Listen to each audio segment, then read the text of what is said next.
It's awesome. I'm invincible. I'm invincible. Yeah, I'm invincible. I'm untouchable. I'm invincible. I'm untouchable. I'm invincible. I'm untouchable. I'm invincible. I'm untouchable. Came from the grind, never backing down. Empire strong, we run this town. Blood, sweat, fire, built for the fight. Shining like gold when we step in the light. I'm untouchable. I'm invincible. I'm untouchable. Dark nights, city lights, crying in my sight. Drill bass hit, we ignite the fight. Legends are made, never bought, never sold. Untouchable empire, power and bold. I'm invincible, I'm untouchable. I'm invincible, I'm untouchable. I'm invincible, I'm untouchable. I'm invincible, I'm untouchable.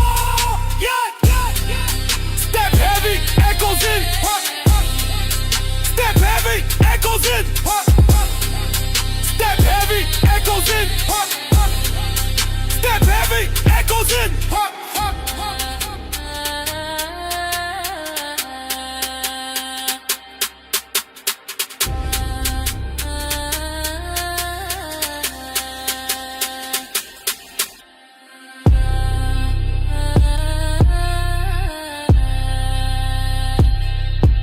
I'm invincible, I'm untouchable.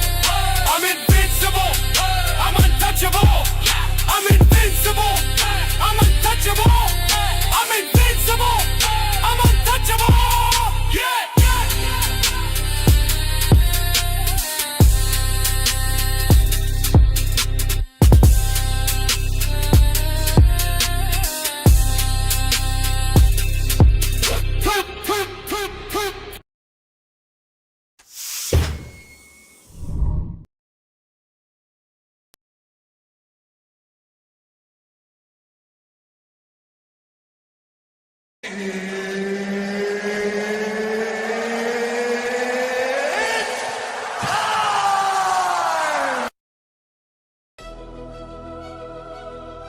Yeah.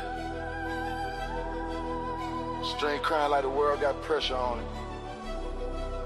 Untouchable empire in the build. Let's go.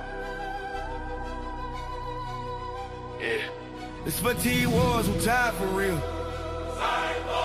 Super Panel Friday, we gon' tell you deal. 5 p.m. sharp, watch the truth reveal.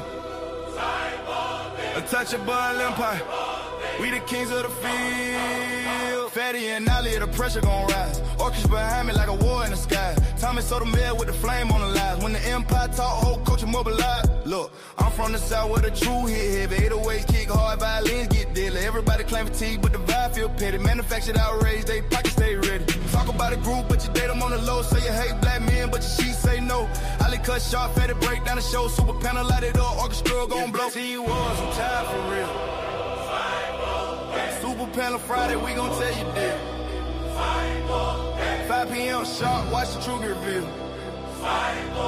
Untouchable empire, we the kings of the field. Black fatigue, white fatigue, who faking the strain? Everybody point finger, but nobody explain. Culture looking drained, but the money still gain. Outrage sell fast, it's a political game. Tommy with the heat, caught a lie what they are. Fatty with the smoke like a Tennessee bar. Ali bring the fat, never lead them bizarre. Untouchable empire, old brand go hard. Fatigue on the rising, better tighten your stand. Friday 5 p.m., let the whole world glance. Empire too strong, never move off chain. Super panel on the throne, this the victory dance.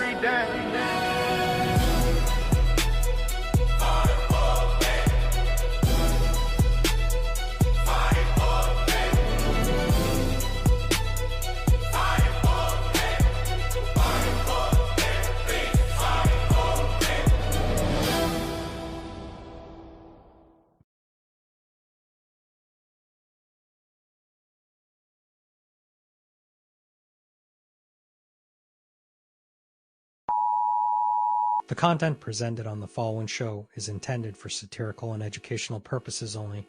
The views, opinions, and statements expressed by panelists and guests are their own and do not necessarily reflect those of the host, production team, or channel. Additionally, any third-party content featured in this program is used in compliance with fair use under United States copyright law, which allows for commentary, criticism, news report, teaching, and research. Viewer discretion is advised, and we encourage independent thought and discussion. Welcome to the Untouchable Super Panel with Ilkan Ali and Fatty. Kick back, relax, and enjoy the show.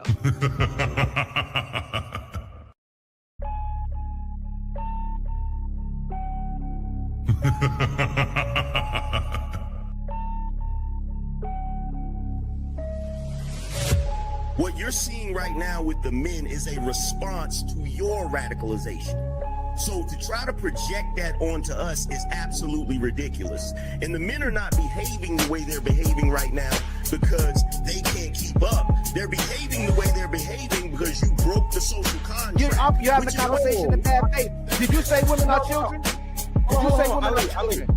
No. Look at the construction industry. It's 99%, 98% men. But when you're talking about cooking, right, the reason, and by the way, it wasn't mostly women who did cooking, it was just mostly women who stayed at home who did cooking. That's why it's considered a traditional family role. It's part of the whole child rearing aspect. So you know that you're here because of your father? Because men determine the sex of the baby? Did you know that? Can we just say, if we're doing men versus women, like, women have infinitely more options. If you download a dating app, like, even grandmas get like thousands of matches. Right. And I understand that, like, sexual attention isn't the same as relationship attention, but out of 1,000, one will take her seriously. You wasn't putting it down mentally. You don't know how to touch her without touching her. You wasn't putting it down sexually, and you wasn't putting it down financially. So yes. So these women literally get to walk out the house looking like it's Halloween every day, but want to look down on you and tell you how you look. Bitch, I look like my 8th grade picture. You don't look like your 8th day old picture. You go on a lot of these women's Instagram pages, it look like 30 different on there. Somebody tell me I'm lying. It's not that she's so awesome and intelligent and everybody missed out and you just so happen to walk up on a flower. Yeah, she's lying to you. Right. But these women saw you. When these women saw you, she already wanted you before you even open your mouth. Like Ali said, you didn't convince her to nothing. There's the male ego.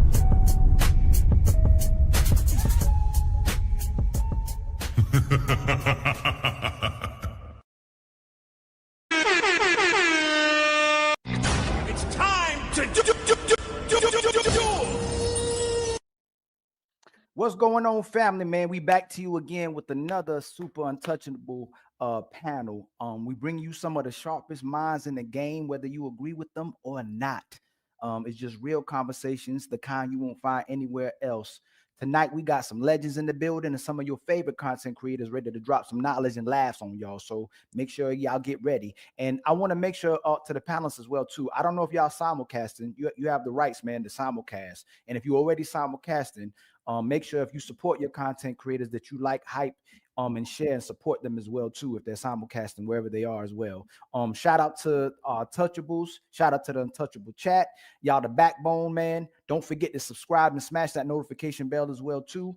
And now it's time to introduce tonight's panelist. We got my sister, MICCA, from the Pop Culture MICCA. We got the one and only Tommy Sotomayor in the building. We got my brother Philosophical making the rounds on the YouTube space as well, too. We got the great mind, my brother Mansa. We got Dr. Williams in the building. You got your one and only JB Reacts and my brother SHAKKA Utmost as well, too. And then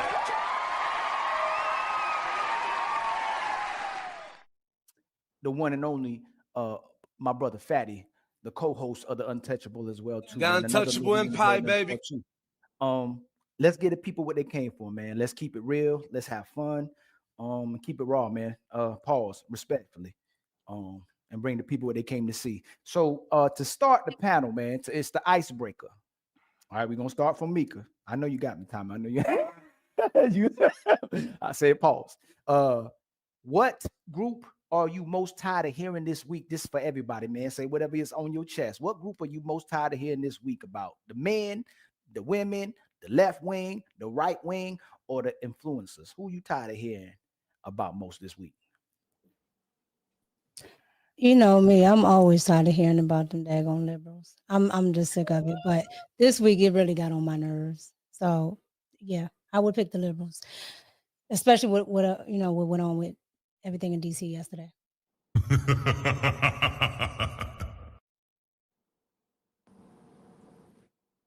Damn, you're muted. You're muted, Ollie. Dang, you on mute, my brother Tommy. It's your turn. My bad. I thought he was trying to talk. I'm telling him come off mute. No, I wasn't. I Oh, was okay. not. I knew not to. I was. Shout out to my brother SHAKKA, almost down there. I ain't seen you in a minute, young man. Yeah, that's all. You didn't recognize him. A second ago. He said you own money. That's why he said you own money. That's why That was him. If I was tired of hearing about anything, it would be the complaints about from black women. They've been on a rant now. They've been talking about some. They got another state that done gave them a Crown Act, like somebody trying to stop them from wearing their own natural hair. The only person trying to stop black women from wearing their own natural hair is them. There's nobody else that's going around telling black women, I'd like to see you in a coonskin cap. It's just black women running around trying to be mixed, whatever they want to call themselves. In the rap songs, they'll say they looking Asian and they want to look everything but like how God made them. How about you, Ella? What's the options again? It's men, it's women, it's the left wing, the right wing, or the influencers. All the above, bro. Me personally, I'm tired of everybody. You know what I'm saying? I'm tired of everybody. You tired of everybody? All I of feel you, them. fam. I feel you on that one. My brother Mansa, how about you, man? I hate to take a page out of Ella's book, but everybody. But if I had to be more specific, for me, I mean, yeah, everybody has a thing, but for me, it's the white conservatives. You know what I mean? And I'm not a liberal. I'm not any of that. I'm just saying, for me, yeah, I'm just a little bit tired of tired of them. Okay. Not a little bit, a lot. A lot of bit. Anything in particular, or you gonna get to that later on?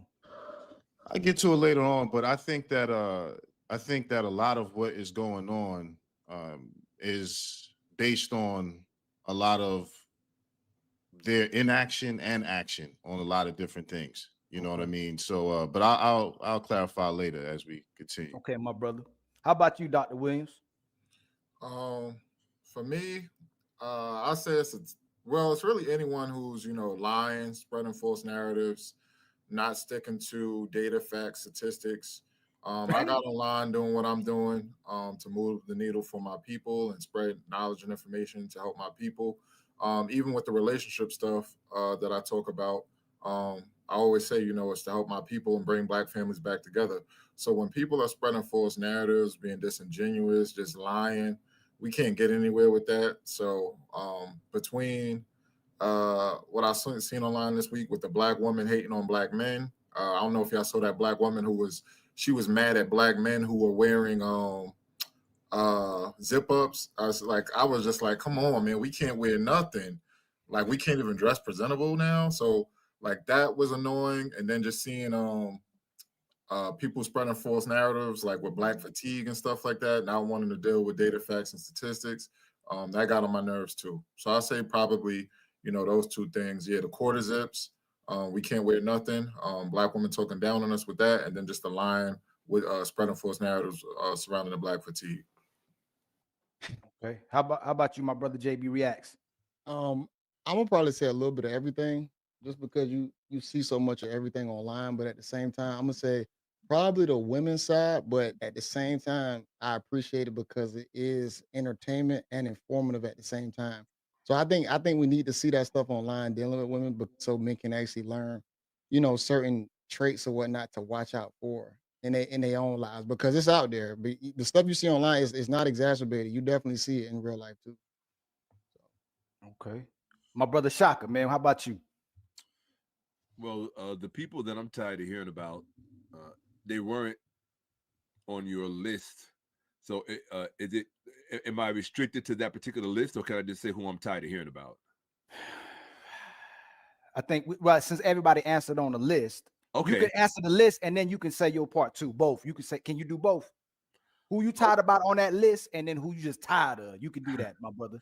Okay, it's kind of hard for me to answer to the list because I don't really listen to people, and so because I don't listen to people, it would be kind of challenging for me to be tired of any of them. I think the closest that would correspond to your list would be conservatives, the conservatives in terms of Christian nationalism.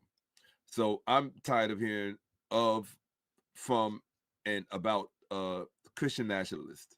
And if I can throw Fuentes in there, I'll throw Fuentes in there. Okay. Yeah. My brother Fatty, how about you? I'm not tired of nobody crying because that makes me a lot of money. So keep crying, okay? Everybody, from conservatives to women, black man, white man, cry because that's how we make money over here. But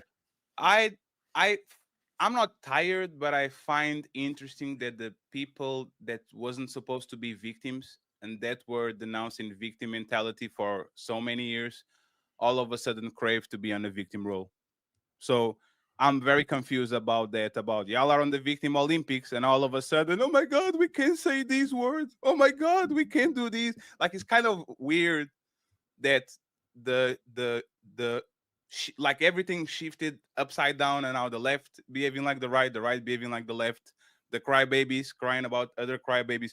Like it's kind of weird. So we're going to talk about this for a while, but just that I don't understand why people that shouldn't be victims all of a sudden crave the attention and the moral high ground and the platform amplification of being a victim. I don't get it. Okay. Hope mine ain't too controversial. I'm tired of women for still not listening, even though they got 2 ears. I'm tired of men talking about women but not coming together to do something about it and still letting those same women divide us. I'm tired of the left wing pushing, the LGBT and calling me a cis man at the same time, and then telling women it's a woman is an umbrella term. And then I'm tired of the right wing for telling me to stop complaining, but they still talk about make America great again. That's what I'm tired of. That's me for the show. That was very detailed, brother. You know what I'm saying? I got to just break it down. So I might be with Illa and Mansa too. I'm tired of everybody. This man I just had to break it down. I just had to break it down. You know what I'm saying? But are we going to the next question right away, my brother? No. Well, let's talk about it for a second, because Shaka said that he wanted to kind of amplify what he had to say. Like, what bothers you? Damn me. And Mansa had to expound too. I said, Dave, how are you doing? And it's what makes you tired about the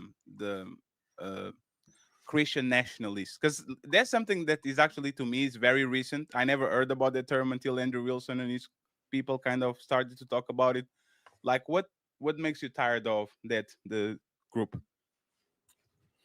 What makes me what exhausts me about them is they're bringing about real life consequences as a result of false conversations. And when you try to solve those kind of problems, the level of exhaustion that you can easily be confronted with is very real, and it can actually even impact your health. It's almost like anybody who's ever tried to wake up Black people in general, they can tell you, in the beginning, you're very passionate about it and it's something you really want to do. But once you realize the magnitude of willful ignorance that you're confronted with, you realize it's like sticking your pinky in a dam that, you kind of feel like it's a waste of time. So the Christian nationalist rhetoric that has seized not only our politics or the media, the media sphere, just overall, it's a false conversation that's having very real life consequences. Very, very real life. Like, I'm talking about consequences that impact the domestic and foreign policies of our political institutions. And of course, that topic is going to relate to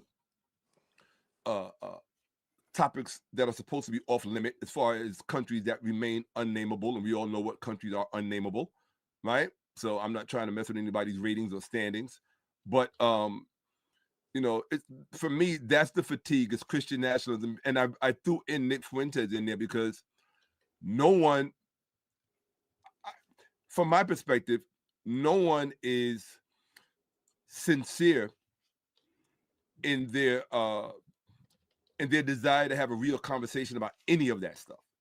And part of the reason for that, to be quite honest, is that most people don't have the education, they don't have the IQ, they don't have the insight, they don't have the experience, but everybody's pretending to be an expert on these subject matters. And we live in a day and time that does make the influencer thing rather relevant. We live in an ecosystem, and we inhabit an ecosystem where every influencer has to present themselves as an expert, when the majority of them are not experts. They're not. When I say that they're not experts, they're literally genuinely not. They've never read a footnote. They've never read a bibliography. They've never been in an archive. They think they understand data when in fact they don't, right? So what we all have to inhabit in an ecosystem where it's what I call faux expertise. Faux expertise. We live in a culture of faux expertise. Everybody's an expert. They think that because they conflate their feelings and their passion with facts. And we all have to live in that world, and we all have to withstand that. And for people who are heavily invested in facts, for people who are heavily invested in data, for people who have presumably devoted their lives to the data, it can really it can test your mettle to sit here and appreciate the fact that nobody really wants to solve problems. Right? They really don't. Most people just want attention. That's really, and if you really want to know what will hold back the Black community ultimately overall, and I'm talking about the Black community particularly in this instance, is everybody wants to be a star, everybody wants a spotlight, and everybody wants to be the center of attention, right? Everybody is long on desires, but they're very short on solutions. They're short on solutions because they haven't put in the work. They haven't really done the work to educate themselves on just the planet that they live on. Literally, I said a little while ago that when I was born, Martin Luther King was still alive. I'm Generation X. I am literally the first generation that attended fully integrated schools, right? I'm one of those kids that were bused to integrate the schools of this country, right?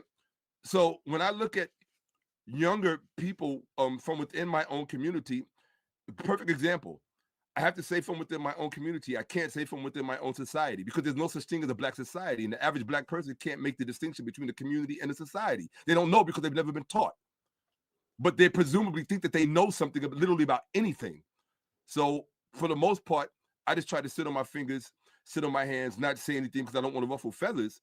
But the truth of the matter is that you cannot expect to be born, raised, and bred in a culture of ignorance, never have subjected yourself to people who really know things, who can really impart genuine insight to you from unbroken chains of transmission, and then you want to run around and pretend you're a freaking expert because you got a master's, because you attended an HBCU. What is it? I mean, I don't get it. I really don't get it, because you belong to this sorority or this fraternity.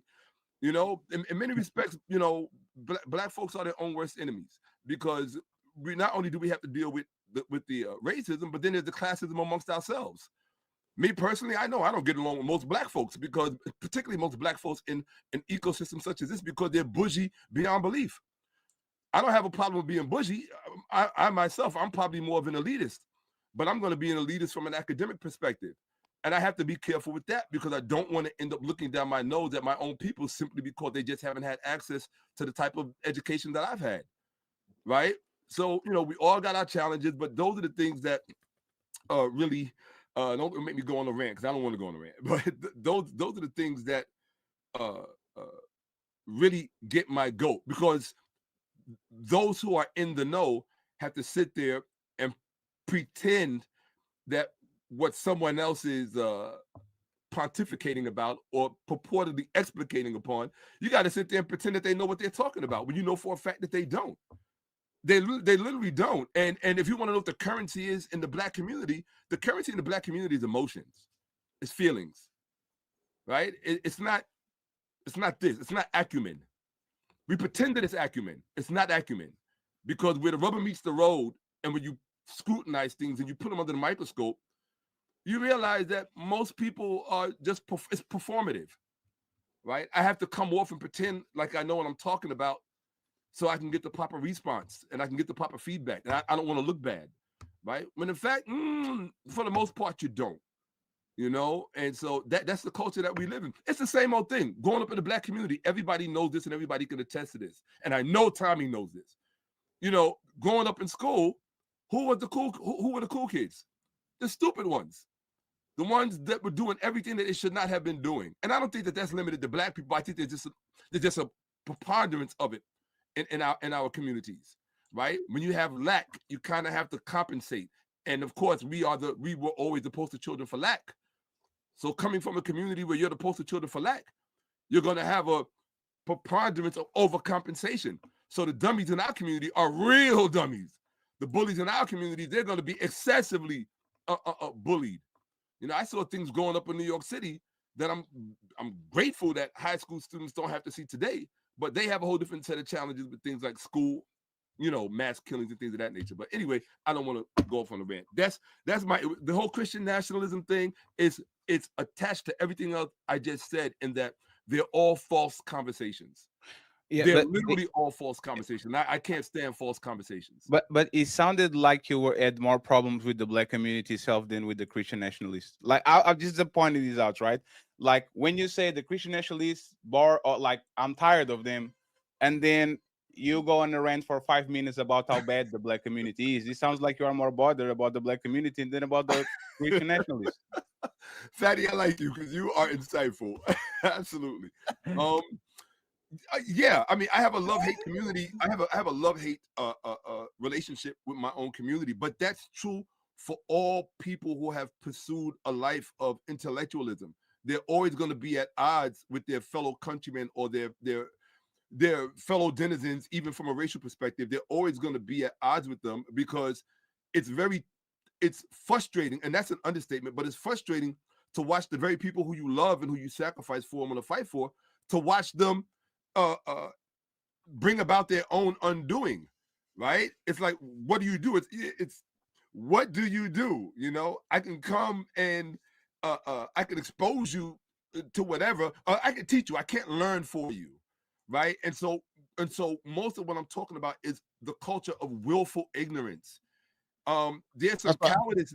There's some cowardice involved, and to some degree, I think even persons like myself are involved with it. But after a while, you get tired of getting beat up. You get tired of getting beat up for just telling the truth, which is one of the reasons why I love Tommy so much. Like, I have a great deal of respect for Tommy because, and let me tell you something, a lot of people really took Tommy's thing and they ran with it. They really, really ran with it, and he never got his flowers. And as much as I mean, look, I love Kevin Samuels, but you're looking at the original Kevin Samuels in the white hat over there. That's the man. That is the man. How do I know he's the man?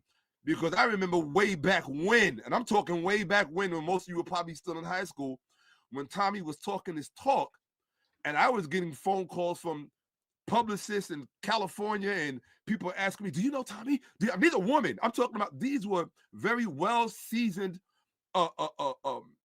well-placed women with access, black women I'm talking about, who they saw in Tommy someone who was willing to say the things that they wanted to say, but they didn't want to get the lashback. And so Tommy might not know this, but he has a fan club of well-seasoned black women with access who were looking down the pipeline and looking at their younger counterparts saying, yeah, like, what the hell is going on? And Tommy was articulating it. He was articulating it eloquently. And so I will always have an undying respect for Tommy. Tommy and I don't agree on every single little thing, but I will always have an undying respect for Tommy. So I just had to put that out there. My thing with the black community, yeah, it's hard to watch people that you love be the source of their own undoing. It's very hard. It's like when we Anyone talk wants about to? slavery in this country, we don't want to tell the truth about it. Anyone wants to go next? Yeah, I'll go next. And it kind of hinges on some of the things the brother Shaka was saying.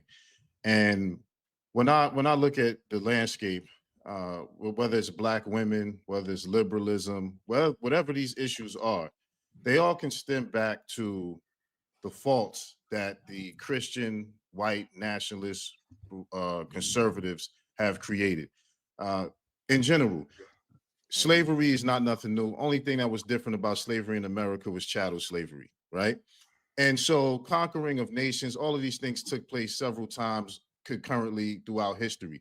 The only difference is when the when the European Christians came to America and they set up these colonies and they enslaved everybody, right? Well, not everybody. They're the only group that put women in charge of the men. Okay, a lot of people don't understand the dynamics of the plantation. The plantations were ran by black women. They were always in a position of power. Okay, so when you want to talk about whether that's black women and black men dynamics in the liberal, the fact that the black community has a lot of these problems was because they were constructed by the right-wing conservatives not of today, but where they descend from. When you want to talk about the issues that the Christian conservatives complain about immigration, all of the immigrants were brought in here to make sure that they wasn't going to give those opportunities to the black folks who fought in the Civil War and who did all these other things to fight for these freedoms. When you want to talk about mass incarceration, all of these things that create this psychosis in the black community, all of these things that the brother was complaining about, you can trace this back to policies where they empowered the women over the men. They brought in drugs in the community. All of the men who, from Booker T. Washington, from all of these other great black men who said, okay, we're not going to degrade ourselves and our intellect. You know, we're going to do for self. Whatever group you're talking about, whether that's the Nation of Islam, even when you talk about the issue of Islamic terrorism and things like that they're speaking about, right? They brought in the Muslims from the overseas instead of to replace the image and the outlook of the native-born black population of Muslims that was here, who had a completely different understanding of how to operate in America. So a lot of the policies and a lot of the things that are being complained about, it stems from them. When you look at the fact that they say that, like the brother was pointing out, that there's no real solution. Nobody's really, care about solutions. Everything is about image. This is, again, something that they created. They created this system of celebrityism and everybody doing whatever they have to do to get a dollar under the concept of capitalism. All of these things. Okay, for instance, when you talk about victimization, there's power in victimization, because what happens is if you're able to be the victim, now it justifies what you're going to do in response to that victimization.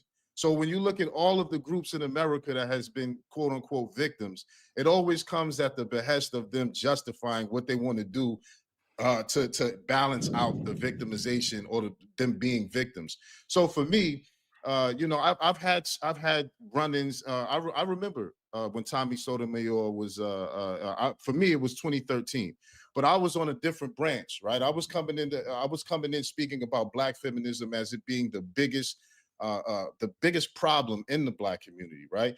But everybody turned on me, right? And I said, you know what? What has to happen is black men have to see other women from other races, other nationalities as viable, because the power that they held in the community was so strong that unless they saw any other viable women as possible mates, then that level of control that they had on the community would never be broken.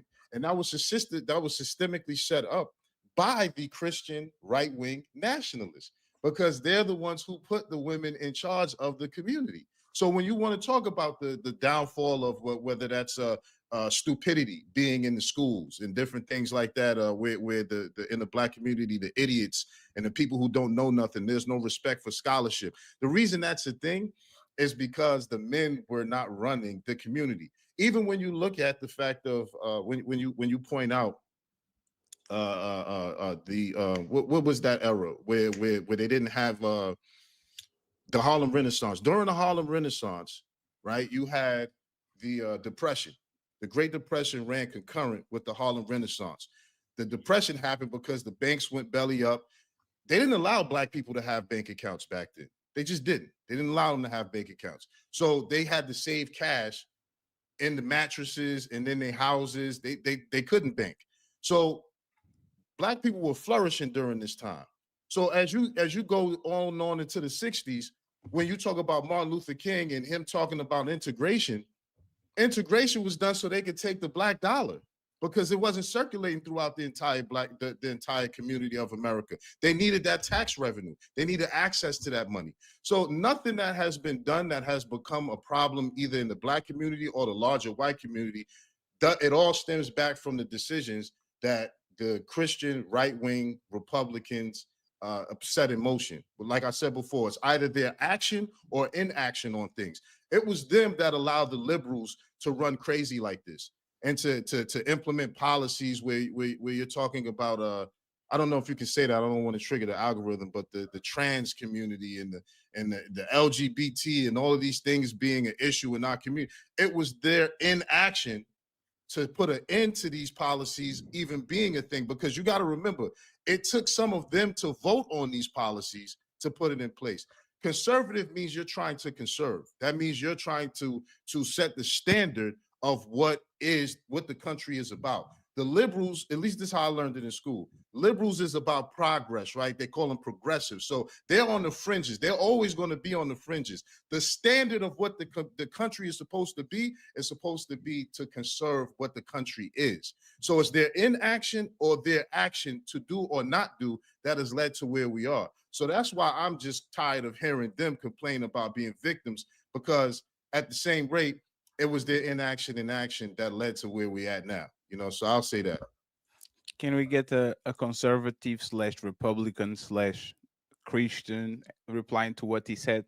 Do you think there's responsibility from the conservative side on how the Black community now is behaving and the results that they have? Why would the conservatives be the ones that have anything to do with the Blacks? Blacks turned away from the conservative movement a long time ago. Blacks had decided that they wanted to be liberals and then be used as the ultimate liberal tools. If you look most of the time when they try to show you, I just saw with my daughter, I'm sitting on the couch with the family eating food, and then a commercial came on, and the commercial was for Old Navy. The two people were on there and they were saying, we're here with the influencer. And while they were saying this, it was a dude with box braids or whatever you want to call them, a whole goatee doing like this while they were talking. And then he's, oh my God, and doing like that. And y'all know how I discuss Black women. I say they become men with vaginas. You cannot tell the difference between this guy and this girl because they both act the damn same. She'll tell you to suck her D real quick, and it'll be a woman. She'll be out with go and get her hair done and nails done, and then fight at Popeyes over some hot sauce. That don't sound like what a woman would do. But these women are doing kind of like what men would do. So when you blame something on conservatives, conservatives actually would require and like for their Black women not to be walking around in blonde, blue, green, gray, all these wigs. Conservatives think that look weird. You know who thinks it's okay for you to be this Black woman? Liberals. Liberals are the one that put the Old Navy commercial out there. Liberals are the one that told you, join our movement of feminism, even though your man was not oppressing you at all. Your man was more oppressed by the white man than you were. Let me say this again. Your Black man at the time was more oppressed by the white man than you were. You know why? Because you've always been able to sleep with the white man and nothing happens to you. But as soon as a Black man whistled at a white woman, he had a whole engine around his neck. He was buried and shot and all kinds of stuff, and nothing happened to the man who did it. So anytime you Black men listen to a Black woman talking about some we, no ma'am, unless you from France, I don't want to hear nothing about your we. You were one of the people who helped the white man. You were the right hand of white supremacy when every time the white man put a microphone in your face in the 70s, 80s, and 90s and told you, well, what's going on with you? And you said, Well, I'm doing great. It's these black men that we're saddled with who go to jail, who can't pay for their children, who are not as educated as us. Y'all went all on television doing that because you thought you was better than us. You could watch all these TV shows where they allowed Diane Carroll to lay up with white men on TV in the 70s. Diane Carroll never got her life threatened. My man, Mr. Bojangles, yeah, he married a white woman and they told him, you can't come to the White House. Sammy Davis Jr., if you didn't know. So a black woman had been laying up with white men for years and nobody said a word. There was no man act for the white man laying up with you, was it? Just like right now, today, you can watch black women sit and argue with the police for 99 straight minutes on them body cams. And he still be up there pleading with her. Look like race play. Look like the beginning of Ghetto Gaggers. Tell me I'm lying. I done watched a couple of them just pulled out some lotion. I said, you know what? I know what's about to happen. Let me get ready. So, but you watch a black man sit up there and argue with the same cop. He done been tased, popped. Next thing you know, he gonna hear them sweet sounds coming down from that nightstick. He done beat him down. Don't you be laughing about that, Shaka. What you know about that nightstick? You don't know nothing about that. But this was gonna happen. So when you talk about what the conservative movement is, the conservative movement actually would like their blacks to be a lot more calm. Like the way you said, they're blacks. They're blacks. Yeah, like they're blacks. But you just proved my point. You just proved my point. They want their niggers to be, yes. You just proved my point. You just proved my point. Yes, they want their niggers. Good. What is your point, man? Go ahead, bro. No, 1 second, friends. 1 second. By the way, remember we are on YouTube. Be careful with the TOS, please. Mansa, Okay. go ahead. You got So it. that's my point. Who gave black women this power over black men?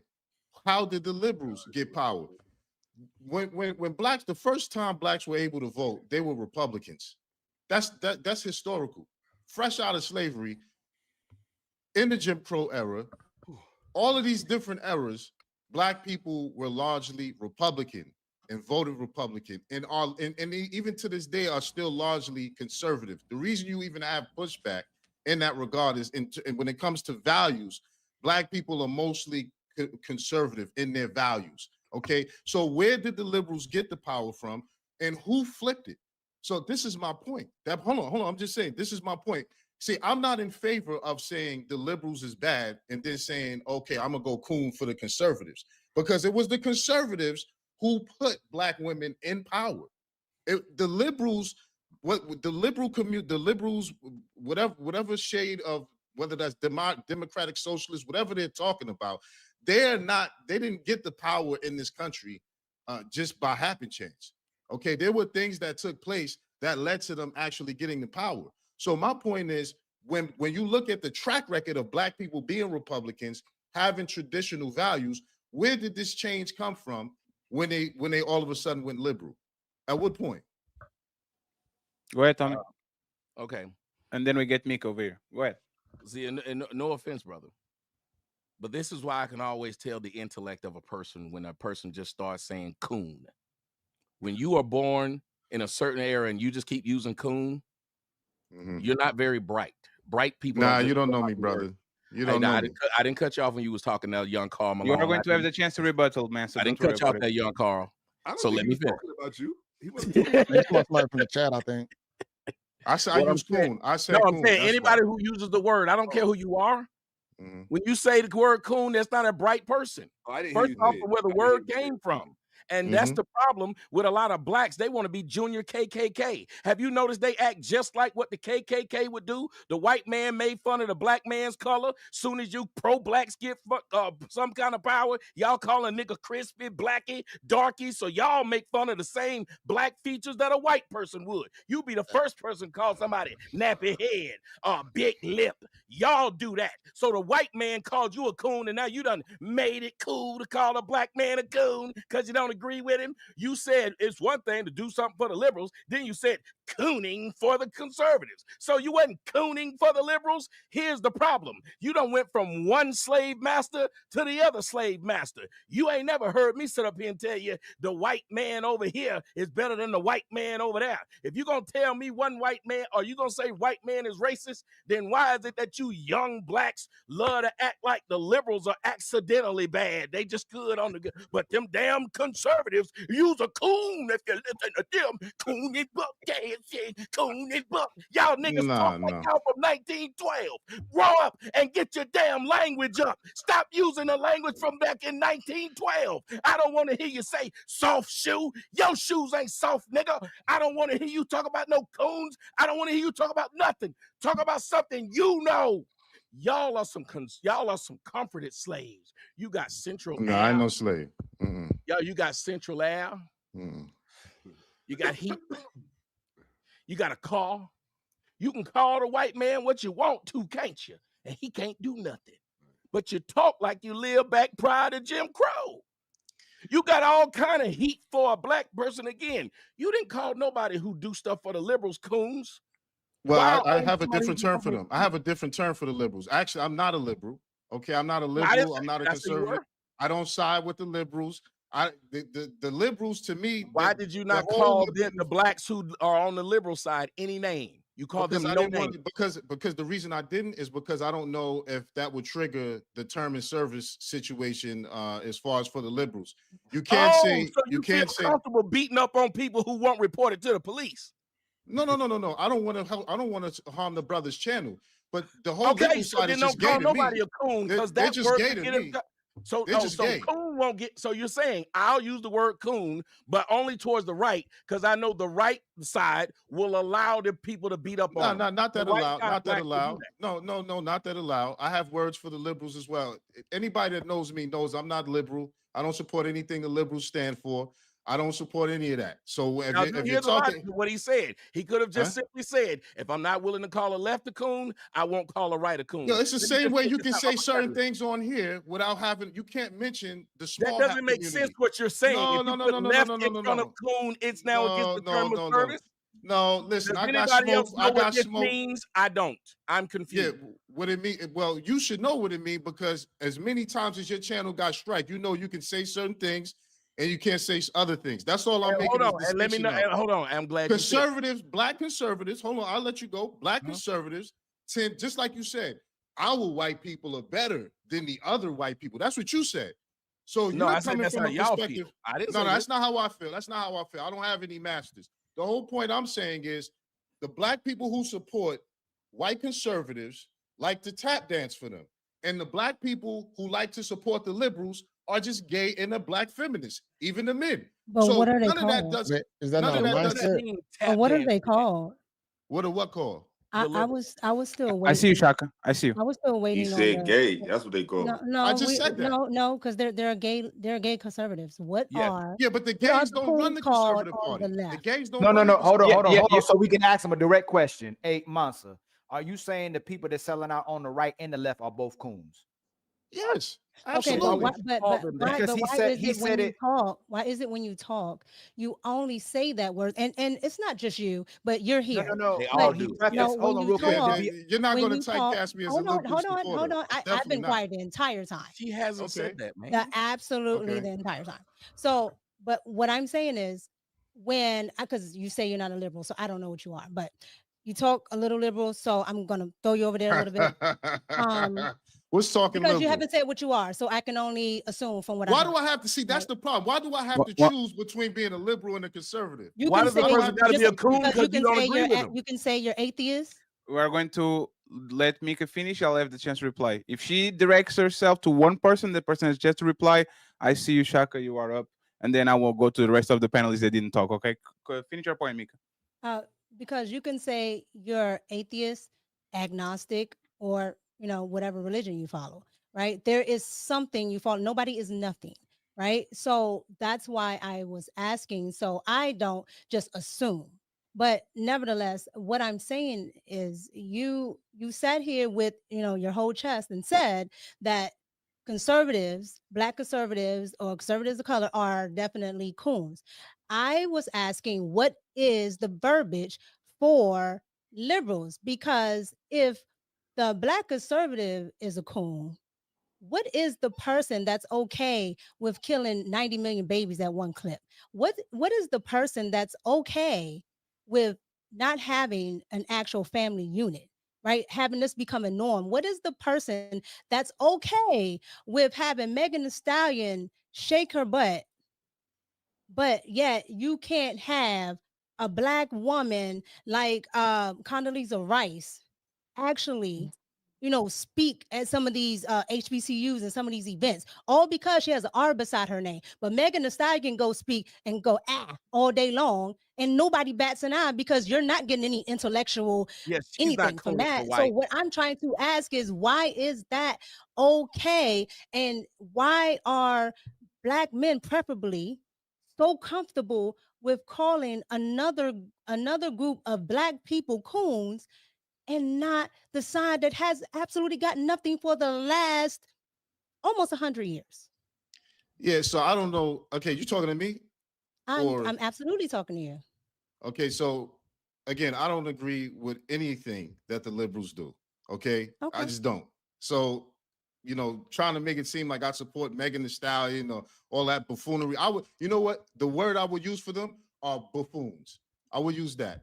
Buffoons. The black liberals are buffoons. That's who they are. If we have to put a name to it, I would say the black liberals are buffoons and the black conservatives are coons. That's what I would say. Why not And just both say of they're those doing names, something wrong? Why not just say they're doing something wrong and say exactly what they're doing wrong? I would say the reason I put a name to it is because the name, like you said, no history, right? That's something I really do know. I really have a very profound understanding of history. I've written several books, and I'm not as young as you think. I may look young, but I'm not as young as you think.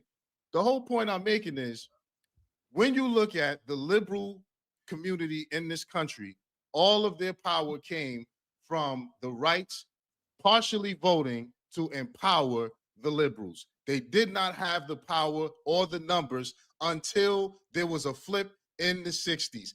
Black people in this country were largely conservative and Republican. Listen, There is black no flip. people, And every even the person that y'all call, even the person that y'all call the right winger, Donald Trump, y'all call him Hitler.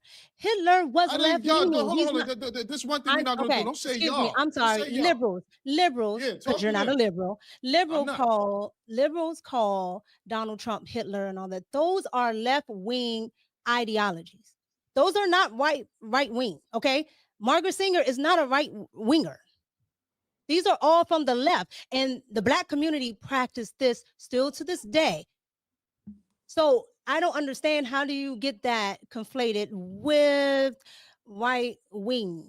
And even with that, hold on, and even with that, and let's say you just want to say that they are cooning and they're slave masters too. Okay, cool. Even with that, liberals have never been genuine with anything that they have put forth. They've never been genuine. So both groups can hate you, right? The white conservative can hate you. The black conservative the white liberals can hate you. But the difference is, on the conservative side, you're able to do something that you absolutely cannot do as a liberal. You cannot practice economics, nor can you practice group economics. You cannot practice that doing liberalism, because liberalism does not support, one, anything outside of socialism and communism, but two, it doesn't support economics. Okay, so Mika, the problem with that is that every Republican president that got into office literally exploded the deficit, while actually the liberals that don't know nothing about economics, they don't know nothing about economics, actually reduce it, right? Once again, y'all can be the party of conservatives and elect a president that is not conservative, cheated on his wife with a porn star, grab woman by the pussy, is a felon. Nothing about him is conservative. You put the motherfucker on the pedestal. Once again, it's very okay to give labels. If y'all call victims, if y'all call BLM, whatever, the gays, and you have all these words for the woke, I'll let you finish. I'll let you finish. If you have all these words for the left, The left can call you a coon if you're acting like one. It's call very you fair. 1 second, please. It's a label. If you're acting like a coon, you are going to be called a coon. And my question to you and to Tommy is, tell me one black person that is actually a coon. Like one black person that you know, because I know a lot of black people that are Democrats that tap dance for the liberals. I can literally point them out in the crowd and say, "Is this and this and this and this?" Are you okay with identifying one coon and saying this person is definitely a coon, but we are not? Go ahead, the Mika and Tommy, and then I'll bring Lil up. Go ahead. Jasmine Crockett, absolutely. Jasmine Crockett is a coon. Absolutely. What? Absolutely. Absolutely. Oh. While she sits in your face telling you, black women need this and that and the third, she's all about the illegal immigration, which absolutely directly affects what class of people, poor class of people, or poor people, and in her district directly affects poor black people. So you can't have one demographic. You can't have one demographic that you speak to, but you actually do for the other demographic. That woman is absolutely a coon. That is the definition, according to y'all. Okay, a person that is a sellout to their community. She absolutely sells out. And then she takes money from George Soros. The small hats, the people that you guys say do this and that and the third. Okay, well, they're absolutely doing it to the black community, and they do it via that black woman. What? That's a wild statement. I'm not even going to. It's not a wild statement. It's so wild. No, you can call her wretched. You can call her ghetto. You can call her a bunch of things. Mika is the first person. Mika is the first person that I ever heard call Crockett a coon. You could talk about Jesse Lee Peterson. You can call about the Samuel L. Jackson from Django, and you literally choose the Democrat for whatever reason. But I don't know. Even in fiction, if you got it, you got it. Tommy, tell me one person that is a coon, and then Shakka and Nila, please get on the conversation. First off, if she's trying to tell you who the person is, and you're saying they're not because you haven't heard anybody call them that. Whenever somebody gets the name or the title, that's the first time they've been called that. Now, other people might follow it. Just like when the people said J-Lo's ass was that huge. It wasn't this big outcry for it until people started saying it. It happens that way. It's an epicenter of something. But I didn't ask you this. Why is it that none of y'all ever tell us exactly what a coon is? Because if you could tell us what one is, we could start pointing one out. Tell us what a coon is. Yes, it's Samuel L. Jackson from Django. You are going to go out of your way to shit on black people, and you're never going to call white people out in ABC when they either displaying the same behavior or the worst behavior. Let me give you an example. You are going to call Jasmine Crockett a gang, like a thug, the ratchet, non-polite, and she has no decorum, and your president is literally that shit. He's the biggest gangster. Thug.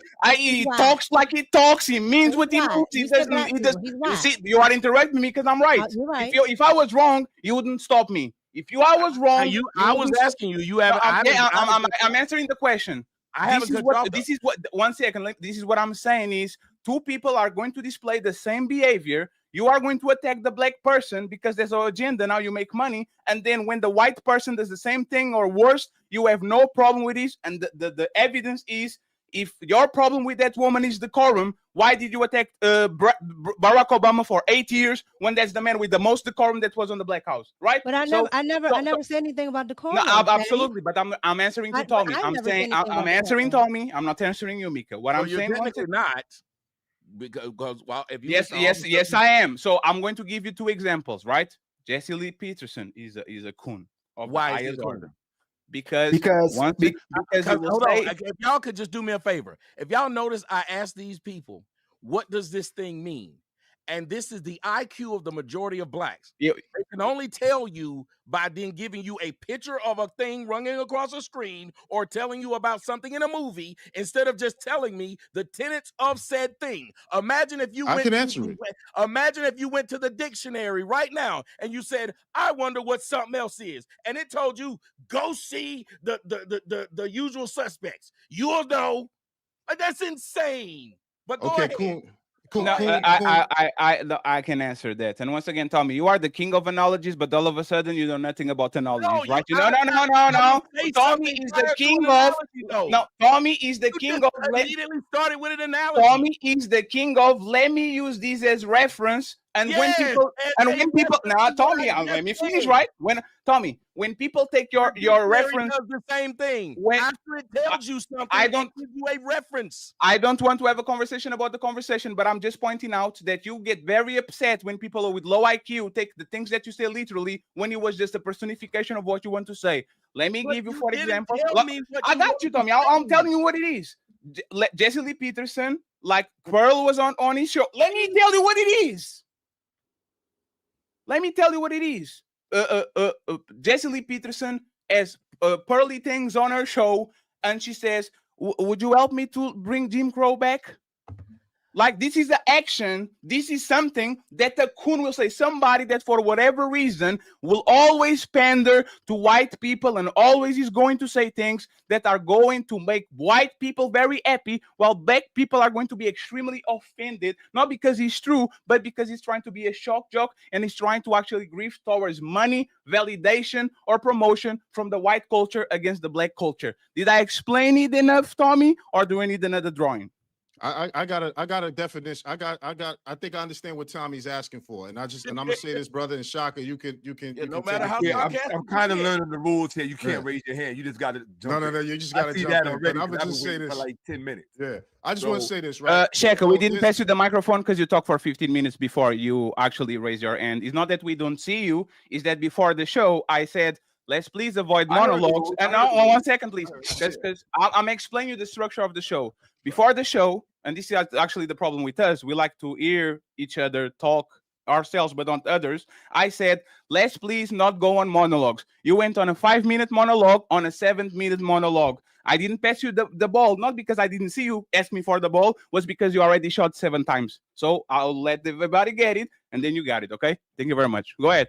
So coon originally, right? Because I like there's etymology and then there's connotation when it comes to words. There's what the thing originally meant, and then when it came to be understood or used at. That's the basis when you get into word structure. Okay, so coon was generally applied to a lazy black person. Well, it first comes from the raccoon, right? With the eyes and the being black around the eyes. So it's a derogatory term based on the appearance of a black person.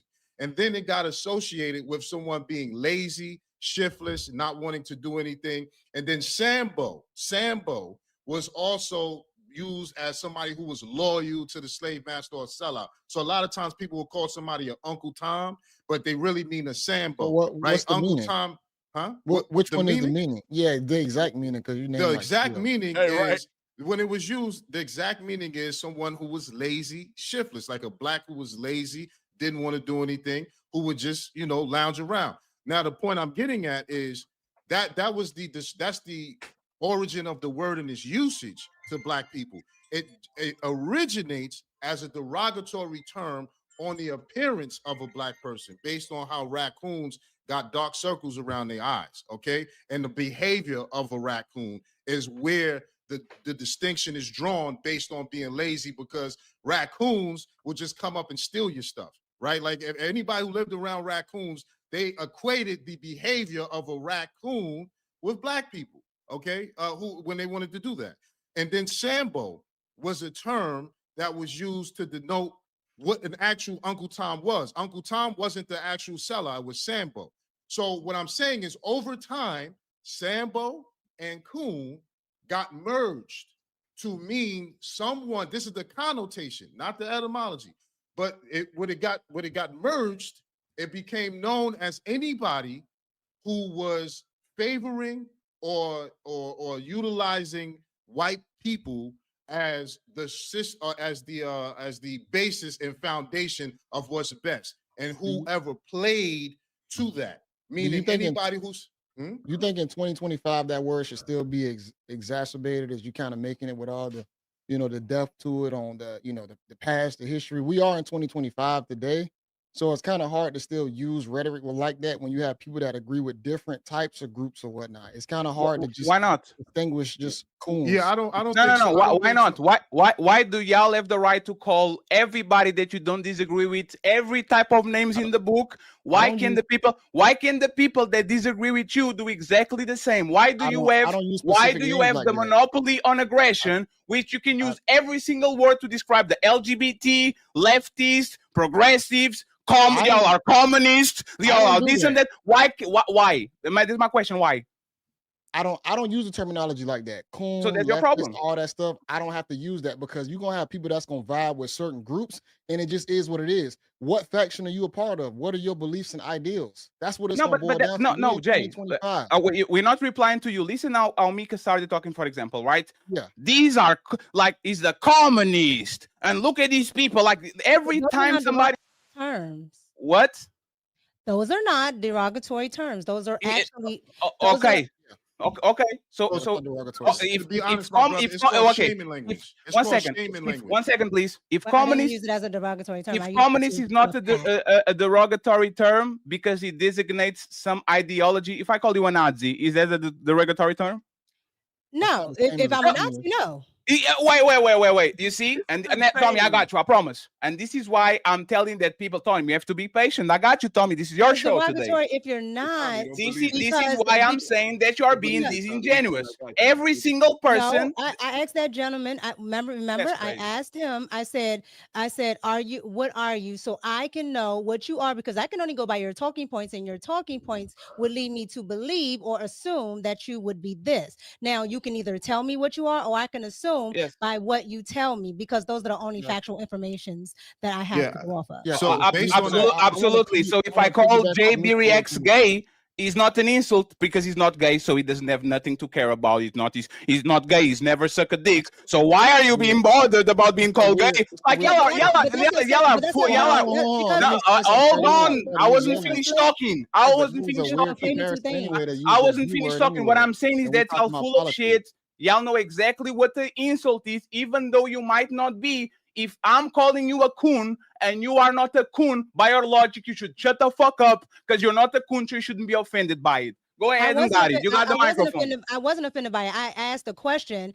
In the fashion, because I noticed he only called it to one side, right? And so, since he's not a liberal, I wanted to know why then it's not applied to liberals, because he's not a liberal, which would say he's somewhere in between, I'm going to assume, because he still hasn't answered that question. So with that being said, I asked the question. There's absolutely nothing wrong with asking a question. And Mansa, don't answer. You know why? Because you identify yourself and you said, I'm not a liberal, neither I'm a Republican. And you know what she's trying to do? She's trying to pinpoint your position so she can attack you.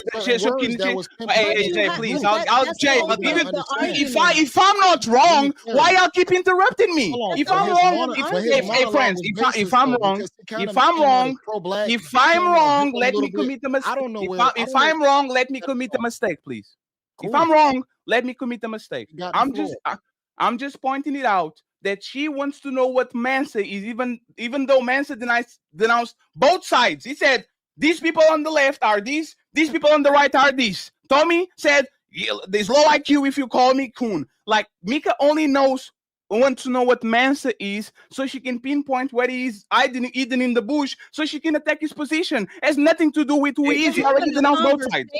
I would need to know what you are, because then if I why? Say something, because it's an First of all, it's an unfair advantage if I'm being upfront and honest with you and saying that these are my positions, and we're having a conversation about positions. No, right? it's yes, we are. We're having a political it's become bad faith. So let's do it. Hold on. Just because you're toxic doesn't mean I'm toxic. MICCA, right? MICCA, So therefore, MICCA, I asked him a genuine question, asking him, "Hey, what are you?" So I am not assuming, because your talking points fit very well within this group, but you could be something else, and you could identify somewhere else. So I asked the question. That is not being disingenuous. If anything, that's actually being very genuine, because what I receive from the other side is never a extended hand saying, "Well, you believe in this and this and that," and if I say something else, no, that's not true.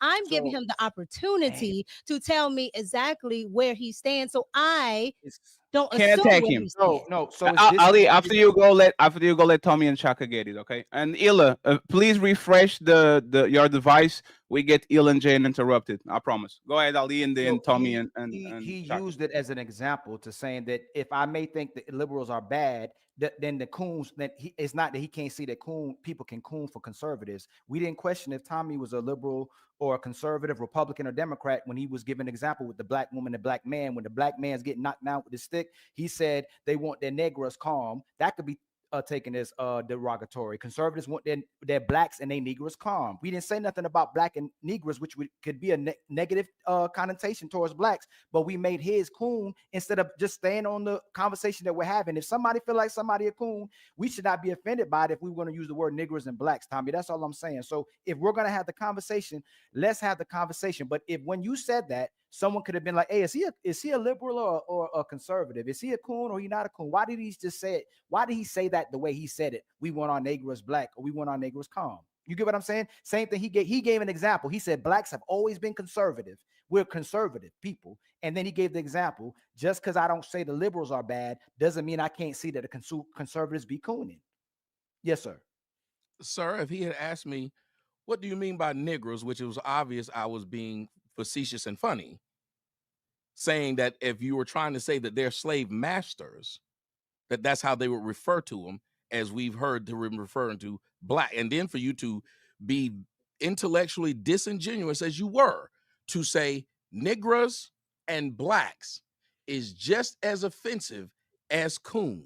Number one, blacks is what they call blacks. You even see that on your census. So let's not even play that game. No. Blacks Okay, is not. No. You said Negroes and I blacks. I agree, right? When you use those terms, nobody thought you would deliberately be trying to be that way towards anybody. Just like when he used it Yes, because they saw I made a joke. I agree.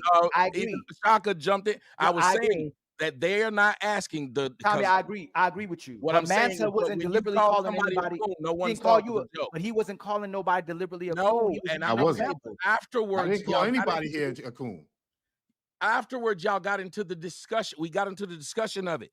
They were saying, you know what a coon is. And I was like, actually, since you're asking me, I'd like a definition of this word before I can point out a person who actually fits that definition. We are the only group. And that's disingenuous, Tommy. That's disingenuous. How? Because we didn't have to explain if he offends you, Ali, if he hold on, please. Y'all, this can't be that difficult. We not. If you ask me, wait a minute. If I said, can you tell me a team that's stronger going into the final quarter of the NBA season? I would ask, what do you mean by strong? What are you considering? Are you considering that they're in the playoff race? Or if they're not in the playoff race, but they're still strong, meaning by next year, they're going to be hell. You know, like what happened with Detroit. If I ask you, what do you mean? And thank you for the people who keep saying, stop cutting them off. Because this is easy.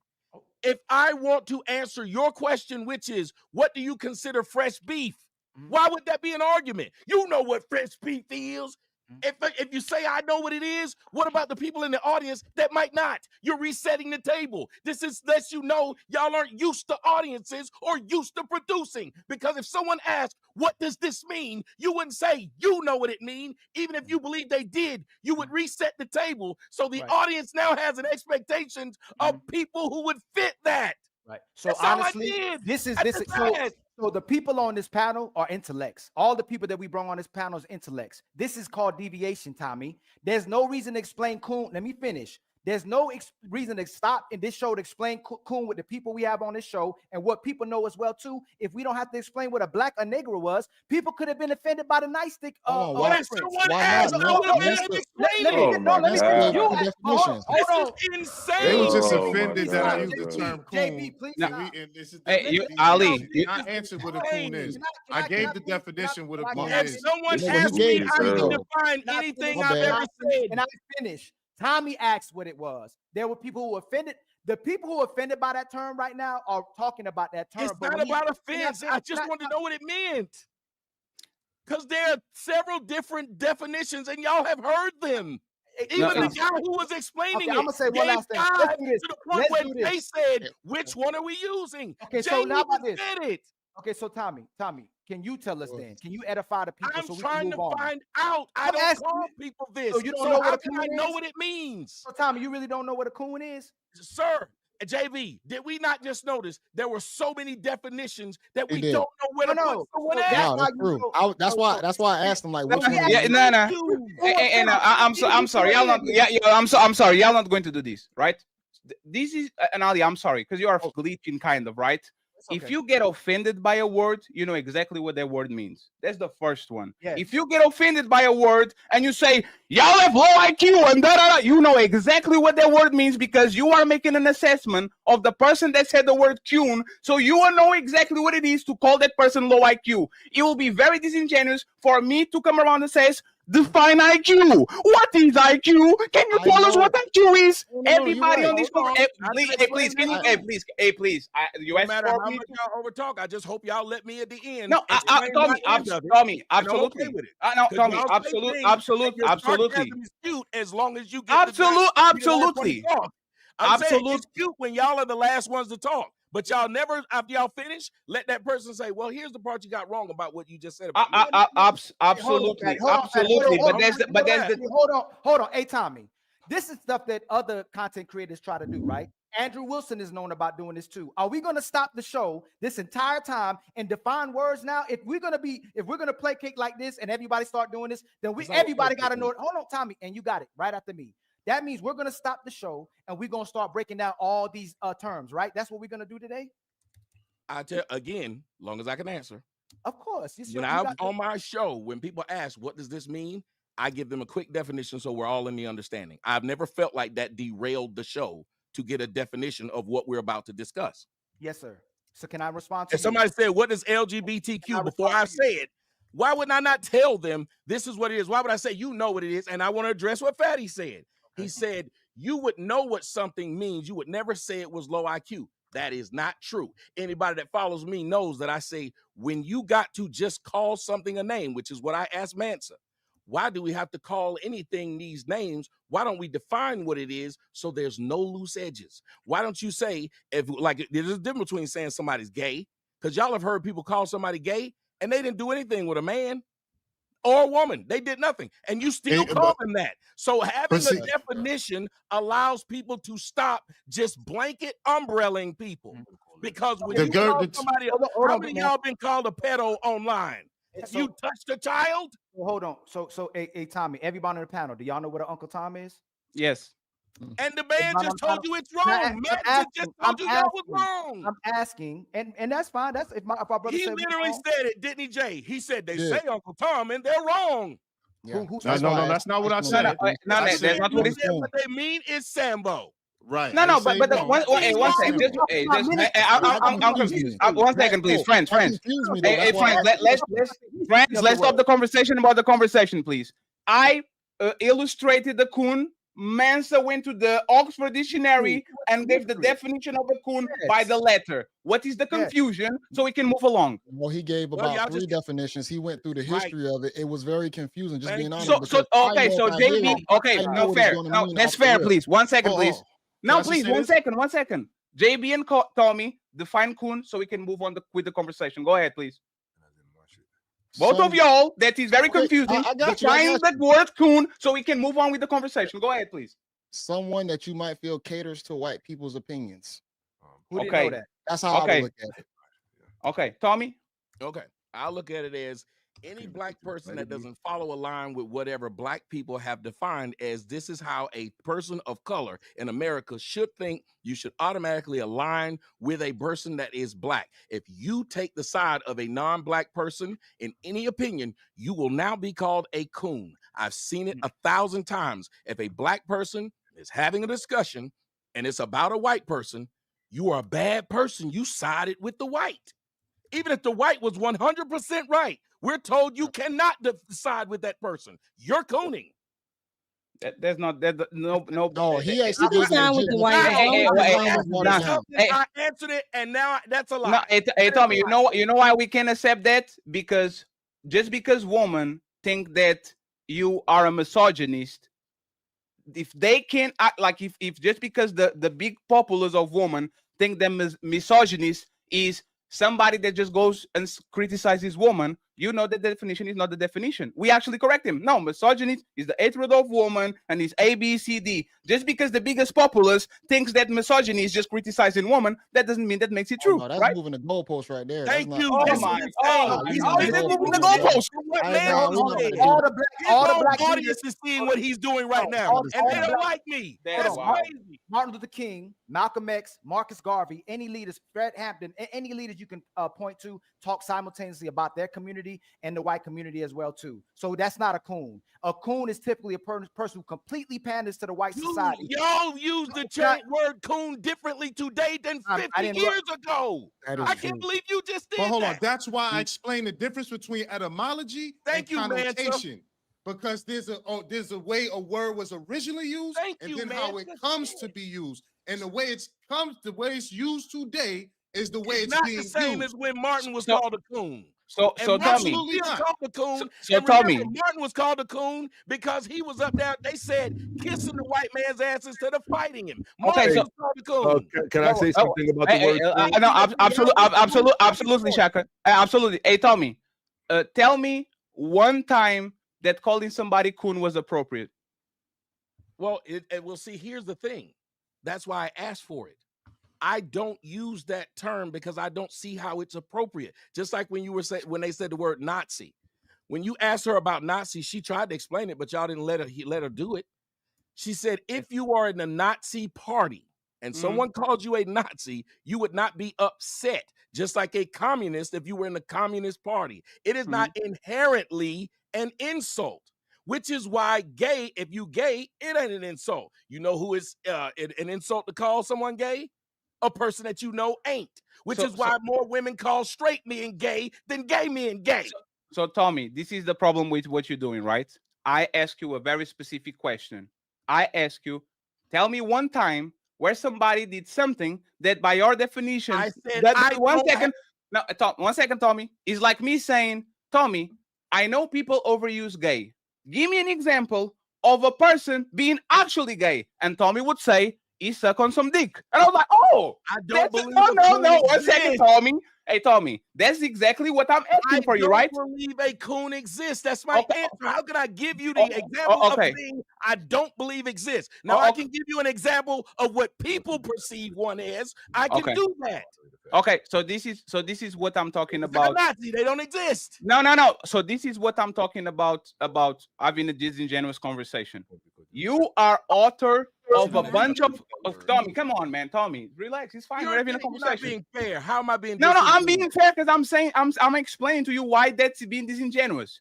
You invented a bunch of terms that are circling around the black manosphere that people use, black Arab hooligans and all these shit, and people are not. I don't believe exactly what it means. But do you see? But people don't say I don't believe in that word, so I can talk about it. We know what that refers to. We know what that refers to. So we pull the curtain down. No, sir. The people who don't call a woman a hair-hatted hooligan would say that. I don't believe in calling a woman that.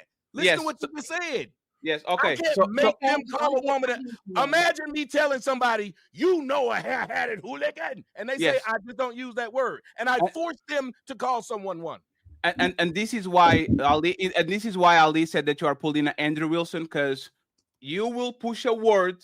Everybody on the panel will know what the word means, but just because you are not, you don't agree upon a concept, you say, I don't believe you. Let's move on. Tommy, I have never had someone question me, y'all. I'm tired of y'all listening to this lie. Y'all know this is a lie from the pit of hell, and I'm not gonna let him keep saying. How is that a lie? I'm talking. If someone asks me, what does that mean? You ain't never seen me on a motherfucking show anywhere in life not being able to explain a word I used.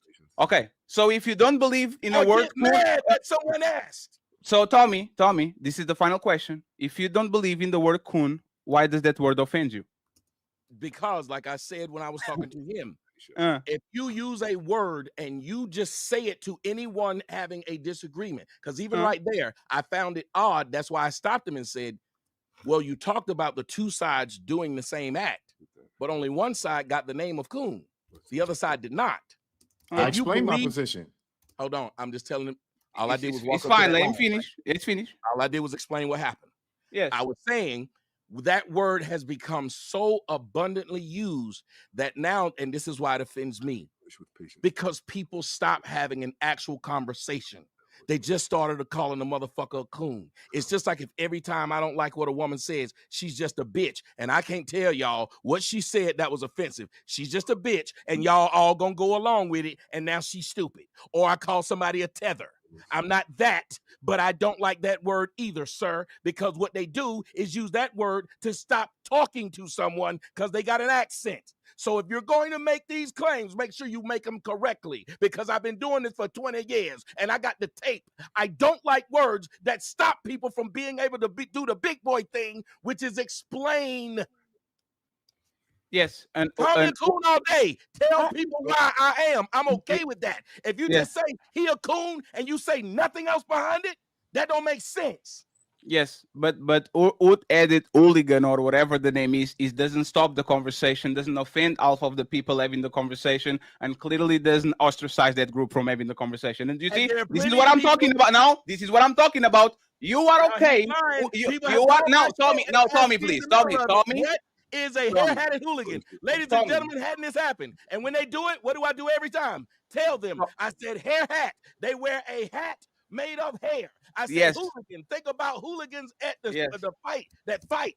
I said, so the only time I call a black woman a hair-hatted hooligan is if she got on a weave or wig and she's fighting. And they laugh because they're like, that makes perfect sense. I agree. And then the only time we call people a coon is when you behave like one. So we all that's hey, Tommy, no, Tommy. Hey, Tommy, no, Tommy. Tommy Sotomayor. Tommy Sotomayor. Now, Tommy. What a hooligan does. Now, Tommy, I caught you. I'll put a definition in the chat.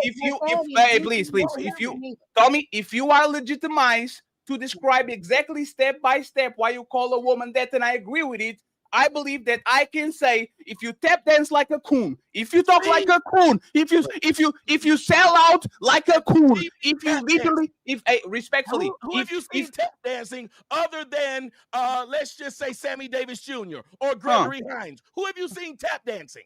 You want a list? I want yes, please. No, Officer Tatum, Jesse Lee Peterson. Didn't you want the list? I've never seen him tap dance anywhere. You never see him dancing. Hey, let me actually tell you. Let me actually tell you how much he dances. Right? Officer Tatum said verbatim, "I will not cry in front of my wife, even if my kid is dead." And when Charlie Kirk died. That's tap dancing. The white man. Oh my God, I can't believe they did that to my daddy. That's tap dancing. Absolutely. Absolutely. You are pandering to your class because you want money from them. Wait. So why is it we never call the black liberal who's doing the same, like hot sauce bottles, and you don't call her out when she pulls out the what is the name? In front of no, what is the name that you want to call her? No, when they be tap dancing by sitting up there smiling at this woman instead of saying, bitch, you trying to insult blacks. Yeah, but get me a name and we call her that. Give a label. I said before. I gave that to you earlier. I said before. No. Oh, come on. I gave she literally has done it several times. She got up in front of them people and told them, yeah, I'm educated. Don't get it twisted, but I'm still a black woman. I'll get you told. I said the liberals are buffoons. And Tommy, that's the problem with this conversation. When she called Jasmine Crockett the coon, you didn't say, lady, stop over there. I don't believe in these words. You shouldn't call Jasmine Crockett the coon. You went with her. I kept begging to get in. I did. I said, you asked me a question and I answered it, and I can play it back. Yo, what the fuck is we doing, bro? Like, what I said to you was, you asked me the question. You said, who give me a black person? And I said Jasmine Crockett. Thank you. You believe Jasmine Crockett is the fool? And I said yes, by your definition and how you said what coon was, that would definitely be Jasmine Crockett. And I explained exactly how she is, what she does, how she moves, and her policies. You said something about, then you start going into something about how she looks and her being ghetto. I said I never mentioned that at all. I only mentioned her. Can I talk? Can I say something? No, absolutely. Let me just ask one little question. I promise. Don't be. Hey, Tommy, do you agree with that she's a coon? Oh no, wait a minute. Do you agree with Mika that she's a coon? No, I think she ratchet as hell. Okay, so you agree with me? Thank you. Go ahead, my Well, brother. but I'm saying, if Hold on, y'all hold on. ask people a question, let them answer said question. If you Absolutely. I'm saying y'all's definition when you said tap dancing, and I say, well, what do you mean tap dancing? Because again, y'all use a word that has a vague meaning to describe another word with a vague meaning. And this is why it's hard to take people who claim to be intellectuals to be intellectuals. Because I wouldn't keep on saying, I'll explain it with another vague word. First of all, let's say this. I believe, Tommy, I love you. I support you. You know that too. I believe that's we're gonna go to Shaka Illa, but I think that is extremely disingenuous. You keep saying that when we all knew what he was referring to when we got to that point, even though he's saying it's two different things because of his historical issue. Why do y'all keep saying what we all knew? Oh my God, bro. Why do y'all all do that? Why do y'all do that? How intelligent can a group of people be? The Manhattan Project would have never happened if all those great physicists and scientists sat there and said, we all knew. Okay. I just kept doing that. I stand credit. We didn't all know. Go ahead, Shaka. Go ahead, Illa. I would never play that game. Yo, damn, somebody else can talk. God damn. It's fine, Ayla. Once Ayla, you have to. I understand. Christ. 1 second, please. I understand that you're waiting for a while.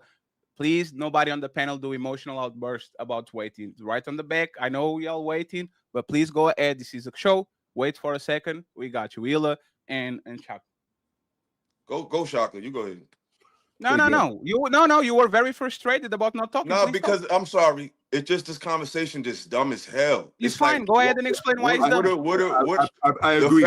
The fact that we're up here with a bunch of black people. First of all, nobody on this panel got the authority to define who's intelligent or not.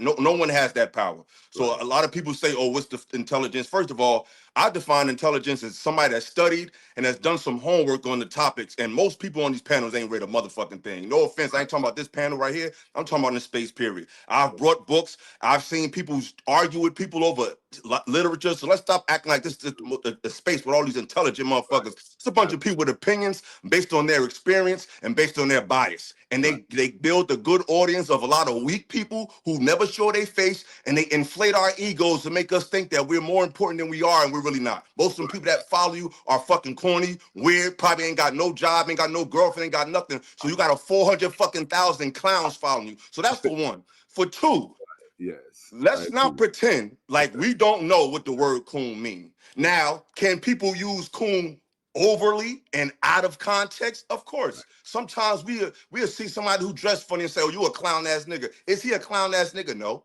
But these are just terms we use when describing something that's inadequate or whatever. So the general consensus in the black community, whether it's North, South, East, West, New York, Alabama, Cali, when you doing some shit that's overly massaging the ego of European people at the expense of yours, it can be considered a coon. Now, what we can't determine is what a person can perceive as that individually. But consensus, we all know what that means. So for us to spend an hour arguing about, that's just a waste of fucking time.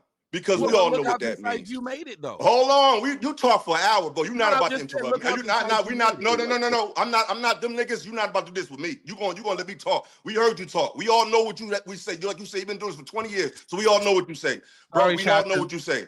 We all know what you say. So like I said, when the word, because I ain't talking about you. We can move on. When the man brought up the word coon, you said, why don't you call that to the other side? Just by you saying that means you know what it means. You just want them to feel the same thing that you feel like the conservatives should feel. So you do know what the word means. So this whole soliloquy we just did for 40 minutes was some goofy shit. But let's put that to the side because I don't give a fuck about the conversation. I don't care. I just made my point. I don't care because this is dumb. So I'm gonna talk about what I want to talk about. And that's this. Whether it's liberal, whether it's conservative, it's white people. Whether it's liberal or conservative, you're dealing with the ideas, the sentiments, the opinions, the funding, the organization, or deconstruction of organization by white people. So whether you want to call it liberal, knock yourself out. Whether you want to call it Republican, knock yourself out. You're still dealing with white society. It doesn't mean everybody that's white is like this. It doesn't mean everybody that's white is racist. That's just stupid. But when you deal with the people who make all the decisions, that's able to influence organizations, that's able to fund organizations or defund organizations, it's going to be a European face. So I just think it's disingenuous for us to sit here and keep talking about liberal, because all of a sudden now the polarity of reality for black people is liberal conservative. Like all of a sudden that's all we are. We can be that or the other. Like this, all these conversations just prove how fucking goofy people is, and they don't have a mind of their own, and they have to wait for societal signals to tell them when to start thinking and when to start taking advantage of information. Like it ain't about liberal, it ain't about conservative. It's about righteousness versus unrighteousness. It's about people who make decisions for themselves versus people who make decisions for the diaspora. Period. All this goofy shit talking about liberal, conservative. It was conservative. Hold on. It was conservative Christian white men that was blowing up kids in a fucking church. So I don't want to hear nothing about conservative or fucking liberal. We're talking about an ideology of a people, period. And I land my plane. Let me ask you a question. Let's say you Well, agree. now, 1 second, 1 second. Even though he said he was not directed to Tommy, it kind of felt like it. Even though he said he was not, I will believe. It's not about you, but you can respond. I will believe it. So I'll let Tommy have a chance to reply. If he doesn't want to reply, we go to SHAKKA and to the question that Jay asked. Go ahead. I'll make it quite easy. Well, number one, all I was doing was telling him, I said that what he just did within seconds was exactly what I was asking for. When he said, this is what it means, this is what we believe it means. That's all I was asking, then it moves forward. So to say something is crazy and dumb when you see the dummies are the ones who kept on making that simple act of telling somebody what it meant way longer than it was, and then telling you, because even if I think you know what I'm talking about, I still don't mind telling you, because if you're running a show, you have an audience of people who are really curious, who are sitting there saying, let me make sure I use this the correct way, because I've heard it a lot, because I don't go around calling people that. I had a show the other day, my mother-in-law and everybody then was here, and they were just laughing, and there were certain things they was like, I've never heard of. I know it. That's why I had to explain it to them. Then when they laughed after it, that's the first part. The second part is a lot of what you were saying that was wrong, agreed, but like with the young woman at the bottom with the black on, she was only answering what was asked. So then y'all will say, well, why did that person say that? Because I was big on, I said, when you say about the coon, I said, you described both and said they both did the same, but you only called one a name. It doesn't matter if I don't know what the name is. That is how we have translators in the world. Because I have to find out, why did you use this word to only describe half of your population, not the other half? And I clarify. And that's respectable, Tommy, but I'm gonna respond. I respect that. Mm-hmm. And like I fuck with you, Tommy. I don't agree with everything, but I fuck with you. Like anybody that keep it real, I'm a fuck with. I don't agree with all your shit y'all be saying. But hey, if you got the balls to say the truth and tell your truth in front of the world, I take my hat off to you. Niggas know that you brought a lot to the game. That's what I was saying. I just don't agree with a lot of stuff you say. But with that being said, Tommy, I think you have to be honest. We all know our people's pain points. And unfortunately, we are more sensitive to being compared or being pushed down at the behest of white folks than we are when it comes to, I guess, sexual confusion. Now, people on this panel, we may not feel that way. I think they're both, confusing. And they both, to me, connected for real. But we all know our people are more sensitive because we all got the gay uncle, the gay aunt, you know what I'm saying? Rest in peace, my mother's with a woman. You know what I'm saying? So I have people in my family like that. So we're more familiar with their plight, not excusing it, because I'm a big history buff, so I know that's not our culture at all. But in today's time, we know that our people are more fond, for lack of a better term, in dealing with that than when it comes to the racial history of white people. That's always going to supersede what annoys us or what ticks us off more so than that. So you know that's why we have so much more animus for the so-called coon than we would for the sexually confused. But they're both dangerous. Actually, that's not true, because I can tell you what I've been called my whole life more than coon. A gay slur. And it wasn't because I was gay. And there's a lot of you black men who've been called a gay slur just by a woman disagreeing with you, which is the same thing, and it's become on the same level of a coon. We don't want to have a discussion. You just want to throw out this word to shut this person up. And let me tell you what is my problem with black folks. that has become so prevalent now that we don't even have discussions with each other anymore. We just call each other names. I don't agree with you. You're a fag. I don't agree with you. Like you just keep doing this. And you're thinking, Tommy, you never met this man and you told this man he got a little dick and everybody started laughing, but he was right when he said 5 + 5 is 10. But Tommy, his dick is little, so we all gonna laugh at him. But Tommy, yes, that's an identity. I grew up in Newark, New Jersey. I was called an African booty scratcher when I was young, being dark skinned. Yes, that exists. But these societal ills that we have a paper trail.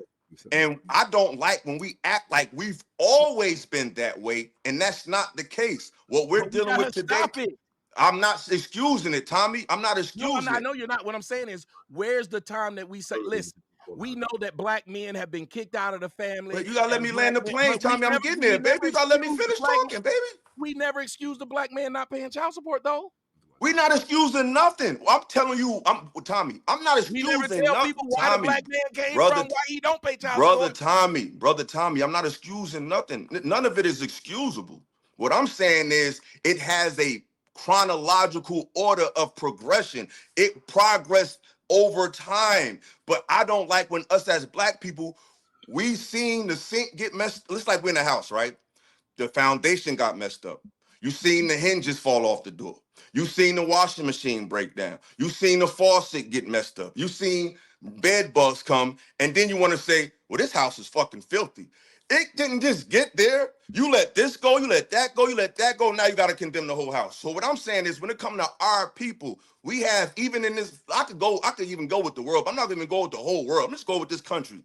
In this country, post-slavery, we behaved at a higher level more than a lower level. So something happened that intervened to create this, not excusing it, because we're proof that you don't have to succumb to this, but we're anomalies. These people worked extremely hard to create a consciousness in our people of self-destruction. That has been proven time and time again. If I see that you put in millions, if not billions of dollars in fucked up food, messed up education, you funded movements to break up the home, even when it comes to that's why I say I don't deal with the liberal and Republican, because historically, the homosexual community was always a part of their community. NAMBLA was around before all of this. This called the North American Association of Man Boy Love. That shit been out since the fucking 70s. All of those men publicly are conservative Christian men.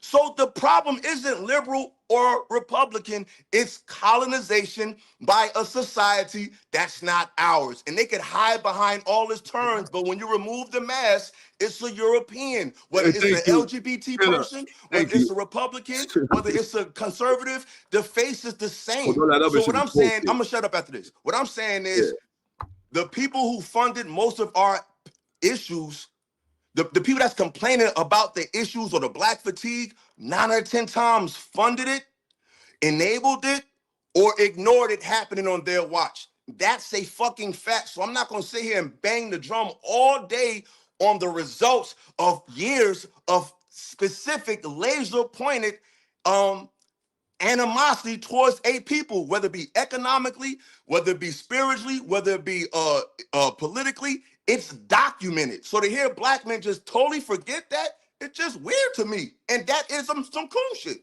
period. Hold on. Do you still feel like that in 2025? Like, yes, we can do whatever we can do? Really? You say I feel like what you said, what you think that basically you saying, what, is racism still here? Yeah, exactly. I mean, are they? Yeah, of course it is. Does that mean I can't function? On your neck. Listen, first of all, this is what we're not going to do. We're not going to talk dumb shit. Just because, hold on, bro. I'm too grown for the dumb shit. We're not going to pretend that racism is not alive because there's not a cross burning on my fucking lawn and there's not a noose on my neck. The European is smarter than that. See, y'all be trying to dumb down. Hold on, bro. What society do you feel like you need to be? Let me finish, bro, because this question is goofy. Because you're still living in America with your jersey on. Bro, what you're talking is some. Where you from? Where you from? Where you from? From Georgia, bro. Exactly. So like I was saying, bro, Y'all niggas be talking. No, I'm gonna get to that. I don't have a victim mindset, bro. And the biggest victim mindset is in the South. So I ain't got no victim mindset at all. At all. It's a difference. See, that's the difference. See, that's the difference. You think because somebody can articulate an issue that means they're a victim. That's some coon shit. It's the things That's some coon shit. Hey, one second. Let's get Jay. 1 second. Let's get Jay uninterrupted. All right, go ahead. You got it. Yella can respond, and then Shaka, and respectfully after the clock, we have to pass the ball more to Dr. Williams, Miss Micca, Blu-ray, and the people that be quiet. Okay, so let's get it out of the way. Jay uninterrupted. Illa can reply, and then we get Shaka if he comes back. I don't know if he dropped or not, but we'll pass him the ball if he comes back to the court. Go ahead, Jay. Ask the question, want to pick Philosophical's brain because it sounds like you have an issue with, I'm guessing, the premise of America. What system do you feel like would be probably best for the people of America, whether it be black or not? First of all, I don't have a problem with everything in America. I can love somebody. Just like if I have a girlfriend or boyfriend, pause. If I have a homie and I got people, I could love them and still say, yo, bro, I don't like when you talk like this. I don't like when you do this. I don't like the fact when I come over, you won't put your dog up. Do that mean that's not my friend? So, but that's what I'm saying. That question in itself is just mad goofy because you're grown as hell. So we can have an issue, bro. We can have an issue. We're talking about white Americans. Are we fucking retarded? What I'm trying to say is that the fact that I'm talking about, bro, I'm talking about discrimination. I'm talking about an environment. White people don't have to come outside with a burning cross for me to know that they're having antagonistic. Now, I ain't gonna say white people because it ain't just white people. The people that run the country. The government, the big pharma, big corporations. So those three entities,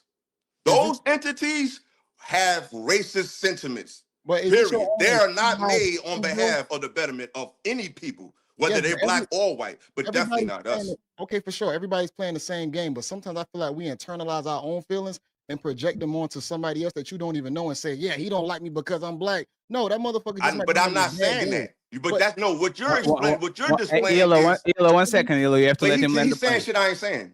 No, absolutely. But when he stops breathing, you can reply and say, I didn't say that. It's fine. Okay. Yeah, I feel like a lot of blacks internalize their own feelings and project them onto white people where, I'm gonna be honest, a lot of whites is not having their foot on your neck in today's age. We're doing a lot better than a lot of white people, just being honest. You have the opportunity to do that. It's just up to us. That's why I don't like the victim mindset. You can do whatever you want to do. You can get 2-3 jobs if you want to. You can work your ass to death. So all this victim mindset, all the white man doing this and doing this behind the scenes, bro, I don't want to hear that in 2025. Right. Get your ass up and do what you need to do. Easy as that. I do a lot of shit.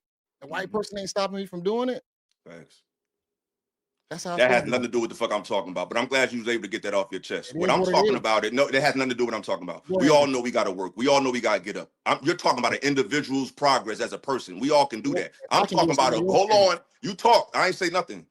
We're talking about a group of people with upward mobility. That takes more than just pulling up your pants by your bootstrap. That takes policy change. That takes legislation. That takes a lot of things to go. And in this country, there's a force that stops our people from unifying and moving upward. They're not stopping an individual. You can get a contract for the Dallas Cowboys show. You can do that as an individual. But individuals don't move shit.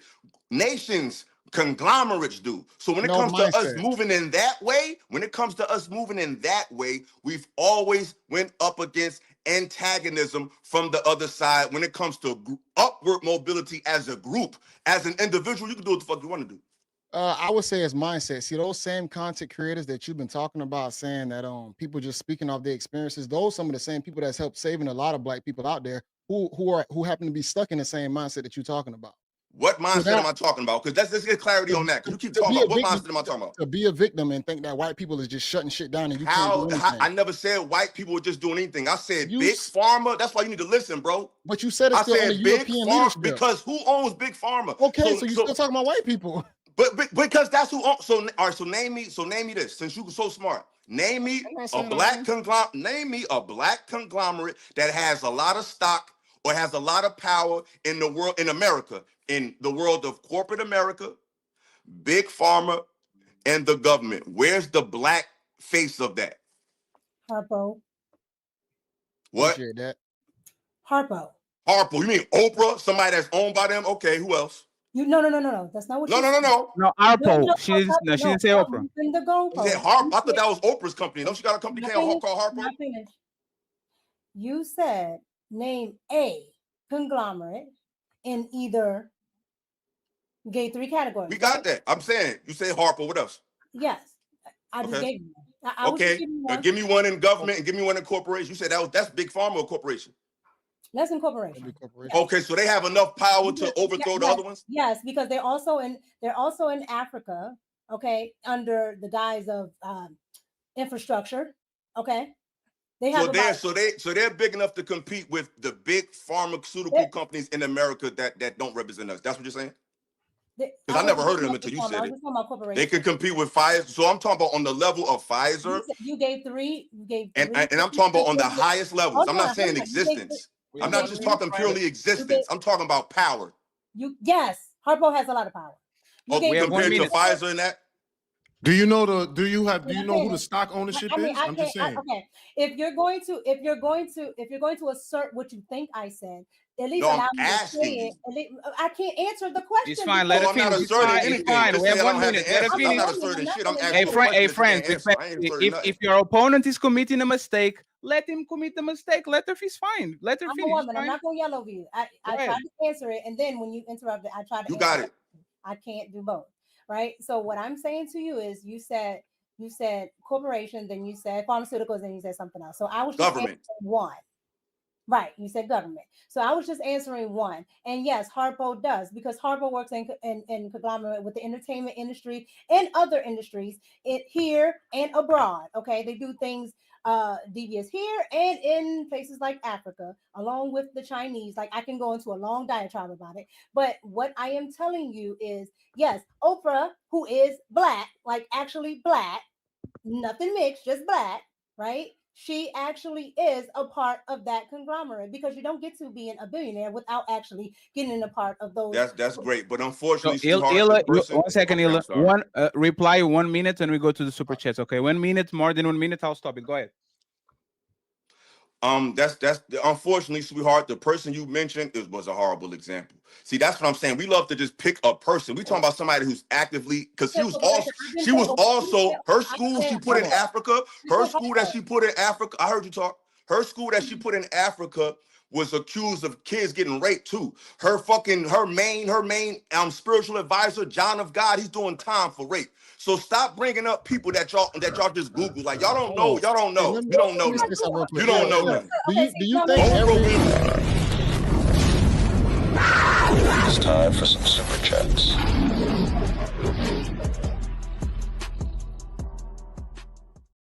Hold on. Hey, friends. Yes, it is. It definitely. And understand that Terminator is out there. You can't see the screen. It can't be bargained with. It can't be reasoned with. Listen and understand that Terminator is out there. It can't be bargained with. It can't be reasoned with. It doesn't feel pity or remorse or fear, and it absolutely will not stop, ever, until you are dead. You see how your own audience knew this? That's how I describe black women, the terminatrix. Damn. They can't be bargained with. They can't be reasoned with. They don't feel pity or remorse or fear, and they absolutely will not stop ever. Damn.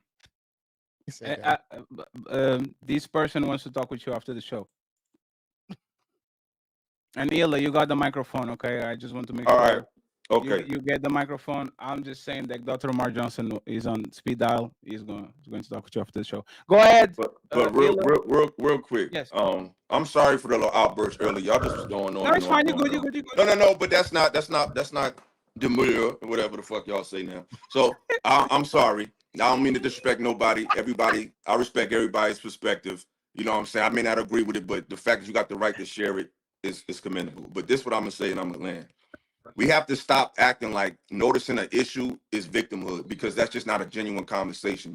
You have to be able to deal with obvious misjustices that was done to your people. Even today, the wealth gap is ridiculous. Black people have 2% of the nation's wealth. The top 10% of black people have 90% of that wealth. The bottom 90% of that population are sharing 2%. So it's like there's a huge gap in between the people that run this country and have the control of the wealth and us. Me being able to notice that, me being able to see that take place, me being able to see what they've done in the past, how it displace future generations, me being able to notice that does not stop me from getting up every day. That does not mean I'm not getting up and getting what I got to get. And I'm tired of black men. Black women, I don't like when they say it either, but I give them a slight pass. But when I hear grown black men say that anytime you notice what has happened to your people, that makes you a victim. That means you're begging. That means it's like that's just disingenuous because you can chew gum and walk at the same time. I can discipline my child and still love them. I can see what's wrong with my friend and still say, I still see the good things about you. I still see the beautiful things about America. America is just not this tyrannical hellhole, but we still have a lot of ground to cover based on past situation that never have really truly been rectified. They've given us little stimulus packages. Some of us has become millionaires like the Oprahs and Jay-Z, but all these people we bring up are people that's compromised to a degree. They're not just gung-ho about the people. Whenever we seen people that's all in invested in our people, they died. They was a threat to the system. So obviously this system is not in favor of people that are strictly here for the upliftment of your people. I'm not talking about black supremacy. I'm not talking about taking over the government with guns. I'm talking about just strictly standing up and speaking exclusively for your people, not necessarily speaking against anybody, but just speaking for yours. You said what? If you want to be that serious about it, the only way you will change will probably have to deal with probably firearms. If you really want to overthrow like the whole system in general, because well, I'm not even talking about overthrowing it right now. I'm saying we can't even talk about it because when I was talking about it to you, all you said was, "Hey, you're a victim." It's like we ain't even get to. How we gonna get to that part when I can't even talk about it? I just went ahead and said victim just to go ahead and like umbrella everything because we can say so much that will revolve into that, but just saying victim kind of just sums up everything. Because I'm gonna just say this. If we talking about no, we can't do that because one second, let him land. Deal, it's fine. Y'all did the same shit with Coon. Now we know exactly what victim is. Okay? You define victim. You define victim. What's the definition of victim? Let Jace finish and then we get Mick and Tommy. Everybody don't know. Do you feel like your supposed like black wealth holders? Do you feel like they would change your outcome in society or they would have your best interest? If more say that one more time. More black people held the world's wealth or whatnot. You know, you was mentioning about corporations and everything. If more of those people were black, do you feel like that would make your outcome in society a lot better? Of course it would, because people that look like you, think like you, that's goofy. Should hold on. You asked. Let me answer. They should, not they will, but they should have your interests in mind. That's like somebody that thinks like a Tommy, or somebody that thinks like a Fatty, or somebody that thinks like a MICCA, or somebody that thinks like any of us. What I would love to see people that think like these people in positions where they could change millions of people's lives with wealth. Absolutely. Yeah, but the people that's going to have your business is going to be your tribe. Jay, that's crazy. Hey Jay, a question real quick, Jay. Did you say guns or weapons? Did you say guns or weapons? Yes, I'm talking about if you want to overthrow the system. No, just so no, 1 second, Ali, just 1 second. So you are actually defeating your own point because if that's the case, black people are definitely victims because when the Black Panther movement started to actually get weapons, they literally changed the laws to stop black people from changing the movement. So they are clearly victims. I said to say that it won't happen. That's why I only said it because. But they are victims because when they did. But 1 second. But they are victims because when they did exactly what you are trying to say, when black people got together, form a militia, and got weapons, they said, "No, we don't want the Second Amendment anymore. You get no weapons." Like that's so. That's why I only said to say it's not happening. I'm literally just being sarcastic with it because it's not going to happen because it's not a militia large enough in the black community to actually overthrow the system itself. So it's either you participate accordingly, you value your families, your tribes that you deal with, and you build from there. But when it comes down to just talking about the system as a whole, putting more brown faces at the top, everybody playing the same game. Whites and blacks, that was not the point. No, Jay, that was not the point.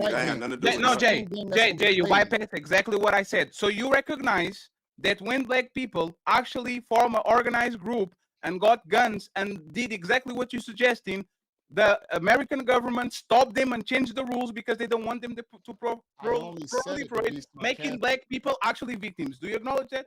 I only said it to be sarcastic. It's not realistic. Maybe we need to. No. That was not my question. Do you acknowledge that the American government actually victimized the Black Panthers by taking their guns away because they didn't want them to proliferate?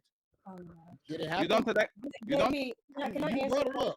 Can I answer for you? So I'm wrong. So I'm wrong. No. Hey, please, nobody move the conversation. So I'm wrong, JB. I don't know. I'm wrong. I don't know. I never brought it up. You just did. That's crazy. You brought guns and said that people should. You brought it up. You said it. That's you brought it up. I'm asking my last. You said we need guns to overthrow the government. I can answer it. I'm concerned about the system so much. It's the only way that you would actually be able to. The United States government does that to any militia group that tries to overthrow, whether they're on the right, the left, or whatever. What did they do to the KKK? They did it in. I'm sorry. Yes, what did they do to the KKK? Yes, the racist that is J. Edgar Hoover. That's actually what he did. He ended the KKK? Yes, go look it up. Wait, the KKK still. What the hell are you talking about? The KKK still. That's crazy. Super chats do you have? Oh my! How many super chats do you have? Because we're about to talk about this. If you want to really no, there's no super chat. You and Tommy can get it. Isn't the KKK growing, Mika? Look up. No. Look up. No, I didn't say they were like wiped out. What I'm saying is, J. Edgar Hoover is the reason. J. Edgar Hoover is even as racist as he is, J. Edgar Hoover is the reason why they no longer can go out and put crosses in your yard and things like that. United States government actually went after them, and not because of the racist stuff. It was because the militia stuff that they were doing. Okay, so when you look into these groups, you got to get past your emotions to actually get there. What I'm trying to tell you is, when you get into these groups, any type of group that goes against that United States government, the government will come after. They went after the Tea Party. They went after, it doesn't matter, black, white, whatever. The United States government puts everybody on the same playing field. The white and black thing is a farce to keep you where you are. Okay. So Mika, just to make sure, so there's a version of Intel Pro for white people. You just asked me to say something. No, I'm asking. So you no 1 second. So 1 second, Mika. So the American government literally they had plans to discriminalize and oh come on, Mika. We're having a conversation. I'm telling you what happened. The black government. If you keep cutting me off. No, but that's the thing. You went on a 2-minute monologue. What do you want to say more than you didn't say before? We went on a 7 earlier about whatever. No. Okay, it's totally fine. I'll not interrupt you anymore. You got it. And I don't even talk that much. I know, but you are repeating yourself. I can't yell over men, because if I yell over men, you'll say I'm masculine. No, Mika, it's because you're repeating yourself. No, please. I will let you finish so you can prove my point. What are you going to say that you didn't say? You repeated 2 times. I'm not gonna say nothing. You got it, sir. Because you are repeating yourself. No, I Can I ask her a question? Can I ask Mika a question? And Jay, you're not going to escape from the bullshit that you did a couple of minutes ago. Can I ask the question to the guy? I just want to make sure that you're not doing. I just want to know, Mika, and sorry, Hila, what is the equivalent of Intel Pro Quo? I don't know the name in English, but Intel Pro. Yeah, the literally a program to discriminalize, scramble, send suicide. And every black messiah or every person that actually tried to unite the community. Like, what is that equivalent to white people and to the KKK and to the Proud Boys and to the Christian nationalists? What is that program? So you don't like the so you don't like the Proud Boys, right? The United States government could give 2 Fs if they don't like black people or whatever, even though the leader is like a dark skin. Never mind. But what I'm trying to say is, they don't care about that. The racial structure is only a caste system. Okay. What they actually care about is keeping certain systems in place, and that goes for black and white people, which is the reason why black and white people are poor. Okay, the structure that is at the top, that I forget which gentleman was talking about it, but the structure that is at the top has an interest in keeping all people the way they are. The illusion is that this person, if I give this person a little bit more, they're going to do a lot of infighting, which keeps them from actually getting together and actually looking at the entire system and saying the entire system is doing the exact same thing. And that's because we do victimhood, and we do what y'all call white supremacy. Okay, which white supremacy on that side, okay, is the idea that I may not have more than you, or I may have a little more than you, but at least I'm white, right? Okay, so that's that. That's a system. And then you have the system of victimhood. Both of them are playing on your ignorance, because both of them keep you from actually looking at who and what is the actual entity that is the problem. And therefore, I'm going to land my plane. And therefore, you don't get to actually get to your insurrections. And all I ever heard when the insurrection happened was black, especially black men on the liberal side, saying, "Oh my God, they're trying to take over with the government," and that's what they actually should be doing. That's what Thomas Jefferson put in the Declaration of Independence. If you let a tyrannical government do what they're doing, then it is the people's fault. Where you take the fight to is the government, which is what the Black Panther Party did, and which is what you guys would consider the MAGA movement, which is what they did. But the Black Panthers died. And the MAGA become two-time president of the United States. Well, time to move the goalposts again.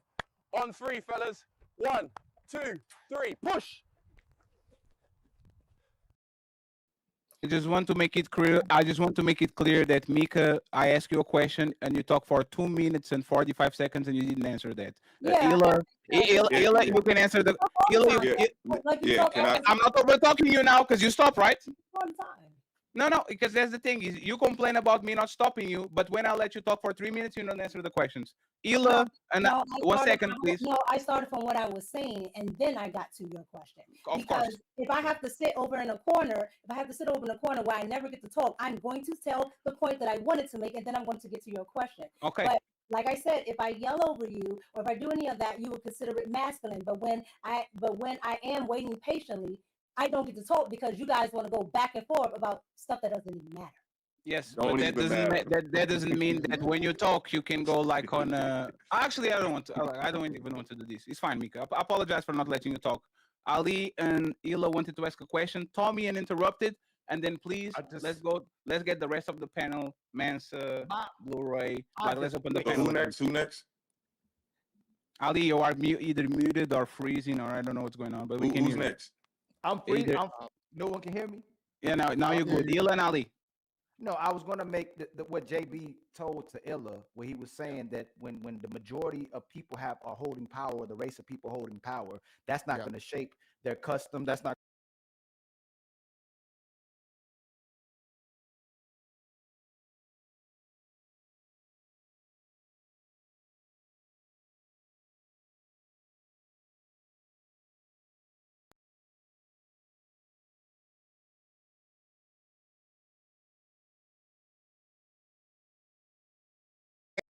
My ass ain't read a motherfucking thing.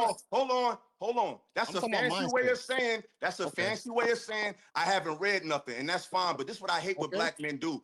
Don't diminish what you haven't comprehended. Just because you don't know the history, just because you don't know how white supremacy has affected the modern day, because you made some money, don't diminish the idea of even learning about that because your ass ain't read shit. You ain't read nothing. It's not about that. One second, please. JB, you have the chance to respond. I'm done. You have the chance to respond, and then Tommy and interrupted. Ila, don't respond back, please. Go ahead, JB. Defend yourself. It's not about money or anything like that, bro. It's about mentality. I grew up in the hood. I grew up poor. It's nothing about me making a certain amount of money or doing this or doing that changes anything. It's about the mentality that the same mentality that I adapted, others can do the same. If we come together and produce that mindset amongst all of us, that will change something. That's what it's about. Who's arguing that? What's the key word you said? You said come together, right? So that means that's a unified effort, correct, brother?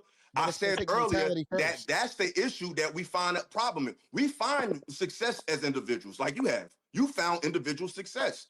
We have it's proven in this country that when we do try to unify, we are attacked.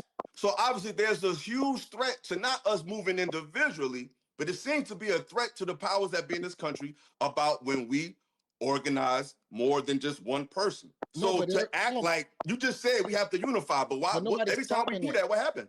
It takes a bunch of individuals to now show to the people. You feel what I'm saying? If it's a bunch of me's, a bunch of yous, or whoever, that in itself can help fix the problem. But if you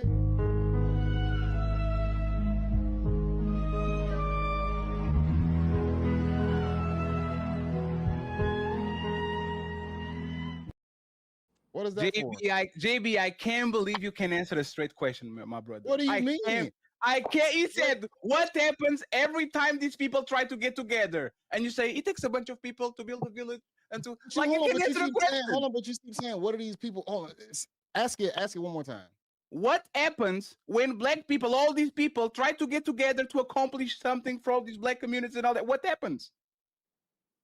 What do you mean, what happens? Oh my God! You got plenty of black people. I appreciate you, my brother. But you got plenty of black people out here doing things, though. What are you saying? You're talking about individuals. We're talking about a group conglomerate, a group of us, not an individual, bro. No, hey friends, we respectfully, it's fine. We're not going to try to. We're not going to. What are we doing? No, we're not going to try politics over here, brother. No. This is the problem, because you feel like white people are so unified that they have a separate America or whatnot. You trying to do the same thing with blacks. It's not this. Everybody is still individuals. What are you talking about? You just need more examples. And that was not the question. And that was not the question. That's the point. That's the point. When women get together, they push it. When Jews get together, they push it. When LGBT get together, they push it. When everybody get together, they push it. Give it reparations. Give them land. Give them policy. Change everything. When black people get together, they get the let's kill the black messiah and make sure these motherfuckers stay on their place. That's the point. Answer the fucking question, mama. No. If you can't answer a question, don't talk. Answer the question. What happens? You confuse ethnicity with race, though, because. There we go. Okay, I am confused. Hey, Tommy, you go ahead and got it, Tommy.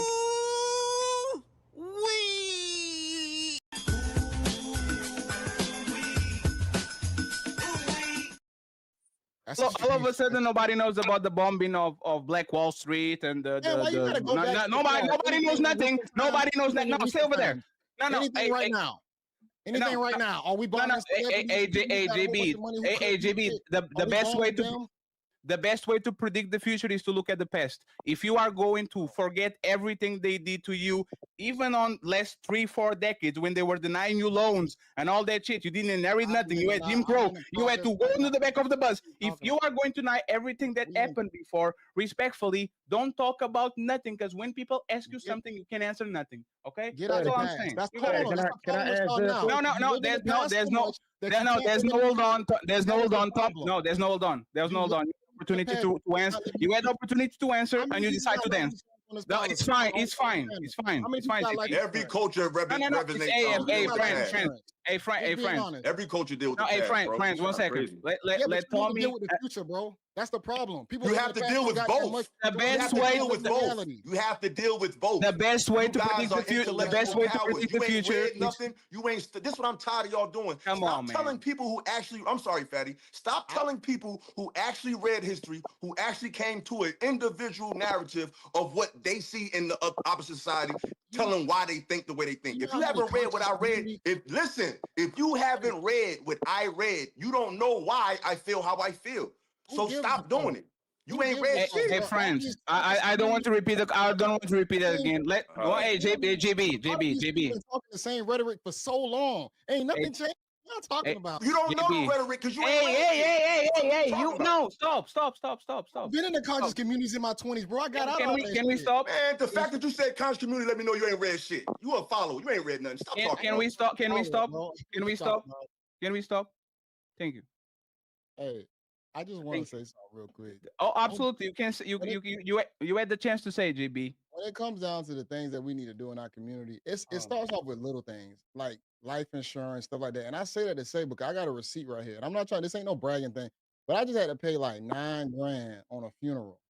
I lost a loved one recently, but it's little things that we don't do in our community that we can have better transfers of wealth. People leave houses, properties, the whole nine. See, we think all transfers of wealth is just the white man giving you something. No, it's about putting in the proper procedures in our own communities to make sure we transfer that wealth. This receipt right here, you probably can't really see it. And that's why you're full of shit. Nobody is telling that the white man needs to give you something. What Ila is saying is the white man needs to get out of the way when black people do positive projects like the Black Panthers. That's all they're saying. No, you don't have to. Hey, brother, you don't have to reply to JB. No, JB, you don't have to reply to everything. I can acknowledge both. I can say black people need to be together and do projects to actually move forward. But I can recognize that every time this happened before, white people said, you know what, we're going to fuck that shit up. You can say both. It's fine. Why you motherfucker try to rewrite history? Go ahead, Tommy, and interrupt it, please. I've listened to a lot, and this is probably the quietest I've been in life. Thank you very much, Tommy, for being all behaved. But I will say this. It sounded like you had a point, but then if you break it down, you don't. Let me explain. Who? You say, I said, that's why I said, let me explain. No, who would add the point? I'm going to tell you. Because when you stated, what did they do to the black movement? Just like the other brother said, we speak English. Yes. That ain't what we spoke before. But what he doesn't understand is the only reason we spoke English is because the English won, because many of the blacks don't speak English. They speak French or they speak Spanish. And the only reason a lot of people speak English, hell, the only reason that many of y'all speak English today is because the Germans lost. So those whites didn't speak the same as the other whites. So when you say we speak English, y'all act like the world does, when it literally took the English, a group of white, to beat the other whites in order to gain their supremacy. Same thing happened with the Asians. Same thing happened with the Indian tribes. The bigger tribe beat the smaller tribe. When we talk about the blacks who you say speak English today, they were broken into several different languages in the countries they were from in Africa. So they did not have a united language there. Now, that being said, when you say these things, y'all said the word victim. The guy said, well, if I'm speaking and I'm telling you about what's going on, I'm not being a victim. He's right. So why is it that when you disagree with a black man and he's telling you what's going on, you know what you'll say doing? Crying. And he tell y'all what you did to him, what you said to him. Shut up. Quit crying. Secondly, if you are just talking about what's on the scoreboard and explaining how we got to this score, I'm with you. It's not victimhood. You're just explaining. Problem is, when a black person is explaining what's on the scoreboard for black folks, he cooning. He's soft-shoeing. He up there trying to make blacks look bad for the whites, even though all he's doing is telling you what the score is and how he got to this score. It would be nice if every time, and I see how Ali keeps making the joke, but the joke should stop being made because I was proven right and nobody's going to point it out. He was right saying that define something makes it a lot easier to have a discussion about it. And every time y'all have been doing that afterwards, you've proven it. It makes it easier to say, okay, now that we all know what this looks like, we can put it in that bucket. It shouldn't be something that's offensive. The only people who are offended by someone asking them to define it is people that don't know what it means. When the brother was talking about how we should know history, and he said, what books have you read? You don't have an opinion on your own because you ain't read a book. It's niggas up there on the panel right now who've written books. And do you know what that book was? His opinion, motherfucker. Everybody's book is their opinion. So when you read that nigga's book, you know who opinion you now got? His. You done swore up and down. You read 39 niggas' books and you got your own opinion. No, you don't. You like a woman who done laid down with 39 different niggas and got 39 different semens in her. You got all them niggas semen in you.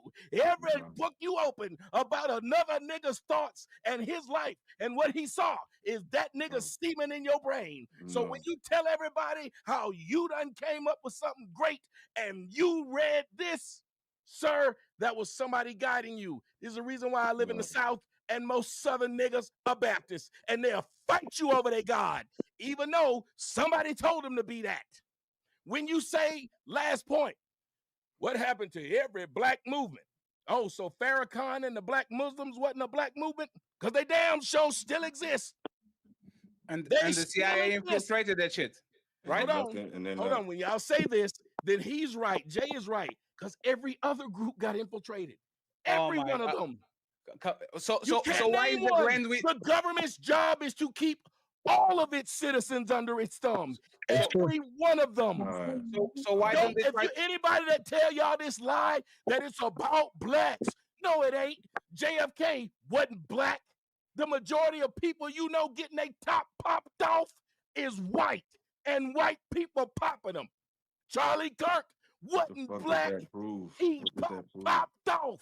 There's every day you turn around, it's some white person getting popped off because he done decided to have a movement that done cost and made somebody mad. But y'all gonna lie and act like whites just get to float through life when they disagree with the government, but blacks get hurt. No, they don't. They get their top popped off. All right. Can we respond? Can we respond to Pastor Sotomayor? I got you. Don't worry about it. You have time. I just want to say this real quick, right?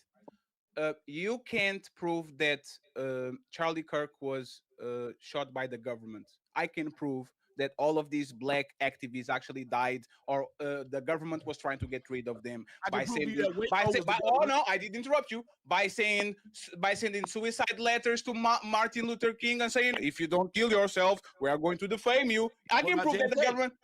Tommy, I let you finish, right? I'll let you finish. The American people. One second, please. The American people is not the American government. We're talking about the American government, like a force that literally will create agencies to infiltrate associations, groups, neighborhoods to fuck it up. Let me reply to this, and you got it. For example, I need to get a chance to speak too. Absolutely, you have the chance. Absolutely, you will have a chance to speak. But for example, the CIA got a bunch of drugs from I don't know where, from South America, flooded black neighborhoods with it, and then arrested people by literally consuming and selling the same drugs they were distributing. As soon as that shit happened to white people, is an opioid crisis, and we need to help them because people shouldn't be on drugs. Like, we all know from the beginning that the American government is going to put booby traps in front of the people they don't fuck with because they don't want their advancement. So it's very disingenuous to say they do it to white people too, when white people, for the most part, are the ones pulling the trigger and saying, we are going to war, we are going to delete these people, we are going to get these people out of here. It was not black people that fuck up JF Kennedy. It was the white government that actually did it. So you prove the point, Tommy. There's a false equivalence. That's not what we're talking about. Y'all talk long, and then when y'all get to the end, y'all will make it extra long, but y'all won't say, okay, here is what Tommy said. He said those white people don't all speak the same language, and they go to war. When you just talked about all those wars those whites started, they were typically big world wars against other whites. So you cannot say that whites just get to do things and walk through the raindrops. It is untrue. You said Charlie Kirk out of all the things I said, but you didn't say Julius Caesar. Like, so the brother said Julius Caesar. Was he black? Or what about JFK? Are we talking about history? No. Oh my God. Are we talking about that? No, it's fine. Let him finish. Don't use what I said. No. Let him finish, please. Let him finish. Go ahead, Tommy. He said, why are we talking about history when I can bring him up to date? Is all. No, it's fine. Go ahead. Finish your point. I'm saying, like the Iran-Contra affair, these are all white people doing certain things against certain people in certain groups that aren't them. The Jews, what happened to them? They are white. We see them and we see a white person. All I'm pointing out is anytime anybody makes a movement, and this is how I know what y'all saying is untrue, because y'all be the same people who call me the C word, and y'all won't say, if y'all believe what y'all say, anytime something good is happening amongst black people, they cut it off. They make it difficult. Well, let me tell y'all something. All y'all pro-blacks, all y'all people sitting up here talking all this, calling me the C word and everything, y'all get to stay on white YouTube and say whatever you want. This big C, the coon me, who is saying all this stuff to help white people and got white people told to love his back, and I be tap dancing. You know I can't say it. So by your own logic, by your own words, why is it that they would want the coon to not be able to speak, but y'all pro-blacks can be up here pro-blacking all day, right on this white platform? You checkmated yourself. You checkmated yourself. You know who got you out of here, Tommy? White liberals. The white liberal on Google said Tommy is very offensive to black women and black people, so we're going to get him out of here. That's the white liberal. That's not us. That's them. Wait a minute. So now you're saying they're different, which is what. No, I'm not. No, I'm not. I'm saying the whites aren't the same. No. I'm saying that both sides of the aisle do the same thing. If they find speech that they don't agree with, they get it out of here. It's not black people. Black people don't run Google. Hold on. Hold on, what? No, I'm trying to explain it. Listen, you're right. So if black people, I'm asking if black people are the ones who claim if it's a movement they're trying to stop, that means that was a movement good for us. Why is it that the black folks who are able to say this about everything else have not stopped in all these years and said, if we were able to go to the white liberals and get them to get rid of this black man, maybe it's because he was good for us, because they showed they ain't did it to nothing else. They ain't did it to King Von, and he died in a horrible murder along with FBG Duck, and they music still online talking about shooting up their homeboys. It's still getting AdSense, and ain't none of y'all put together no groups and said, well, these brothers did die in violence. Why we gonna sit up here and let them keep preaching violence after their death? But we agree with you. Agree with you, but no. We agree with you, but you know the problem with what you said, Mansa. You go after Ila, right? This is what the problem, right? Ila and Ali said English, but Ila said European, and this is why you're being disingenuous, Tommy. The English thing is the Anglo-Saxon and Latin culture. Is the colonizers, the Portuguese, the French, the Belgian. Like we are talking about the conglomerate of white people that for 500 years were spreading Christianity and motherfucking war. And when Ali said together, that's why they're at war. Wait a minute. If they were together, they would only be at war against other people that weren't white. No. That's not the point. The point is this, right? The white people were fighting each other just like everybody else. When the Muslims attack Europe, when the Moors attack Europe, they actually form a coalition. They made a bunch of Christian nations, and they went around the world and doing what they did. So respectfully, this is what we're talking about. You can't deny that just because it said English. What you're saying? It's not true what you're saying.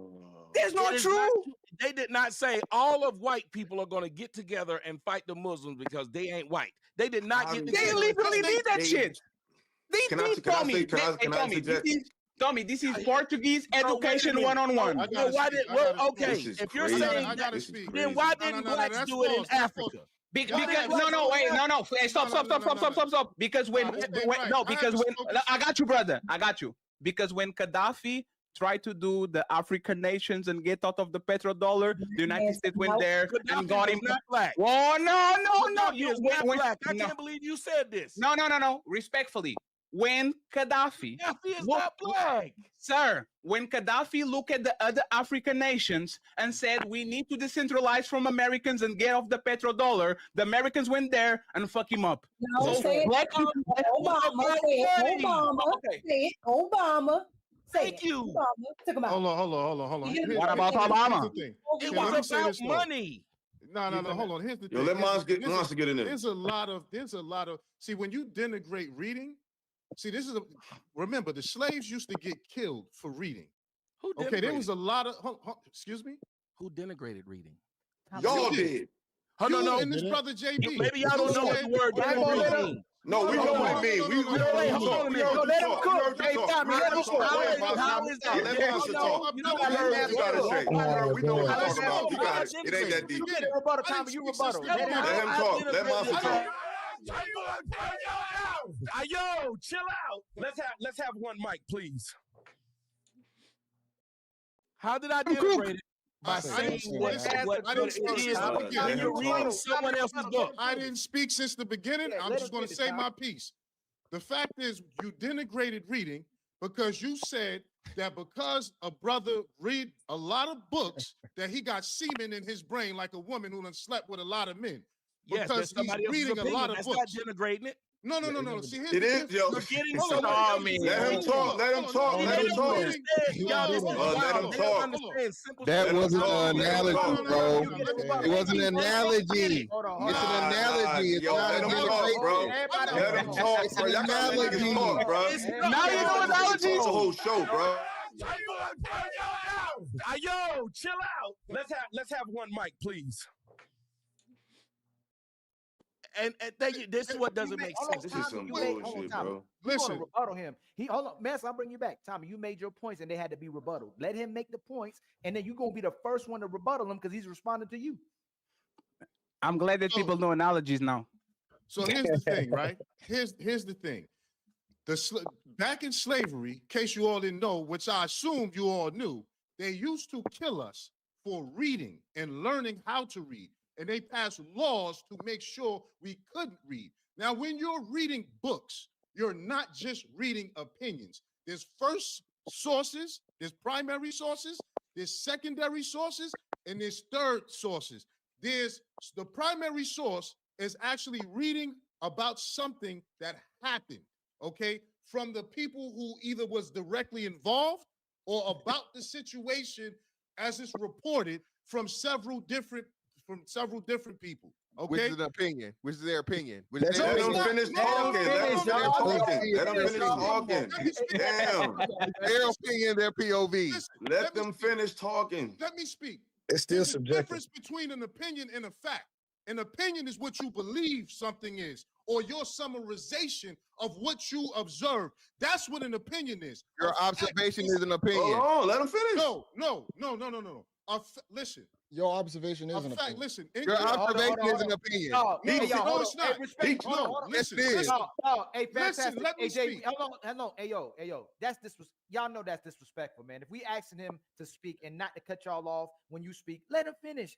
Mr. Well, I ain't saying nothing out there. He been here. He ain't say nothing either. Fantastic.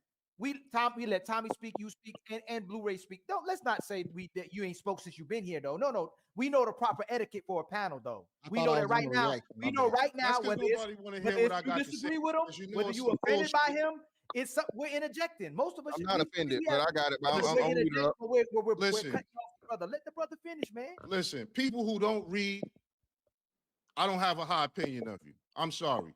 Because if you're doing the show like you're doing now, this is everybody's opinion. So whether you're doing it YouTube, you just giving your opinion. So you just making a point to say nobody should listen to you because all you doing is giving an opinion. Because reading actually has benefits for the fucking brain. It literally does. It actually makes you more intelligent cognition-wise.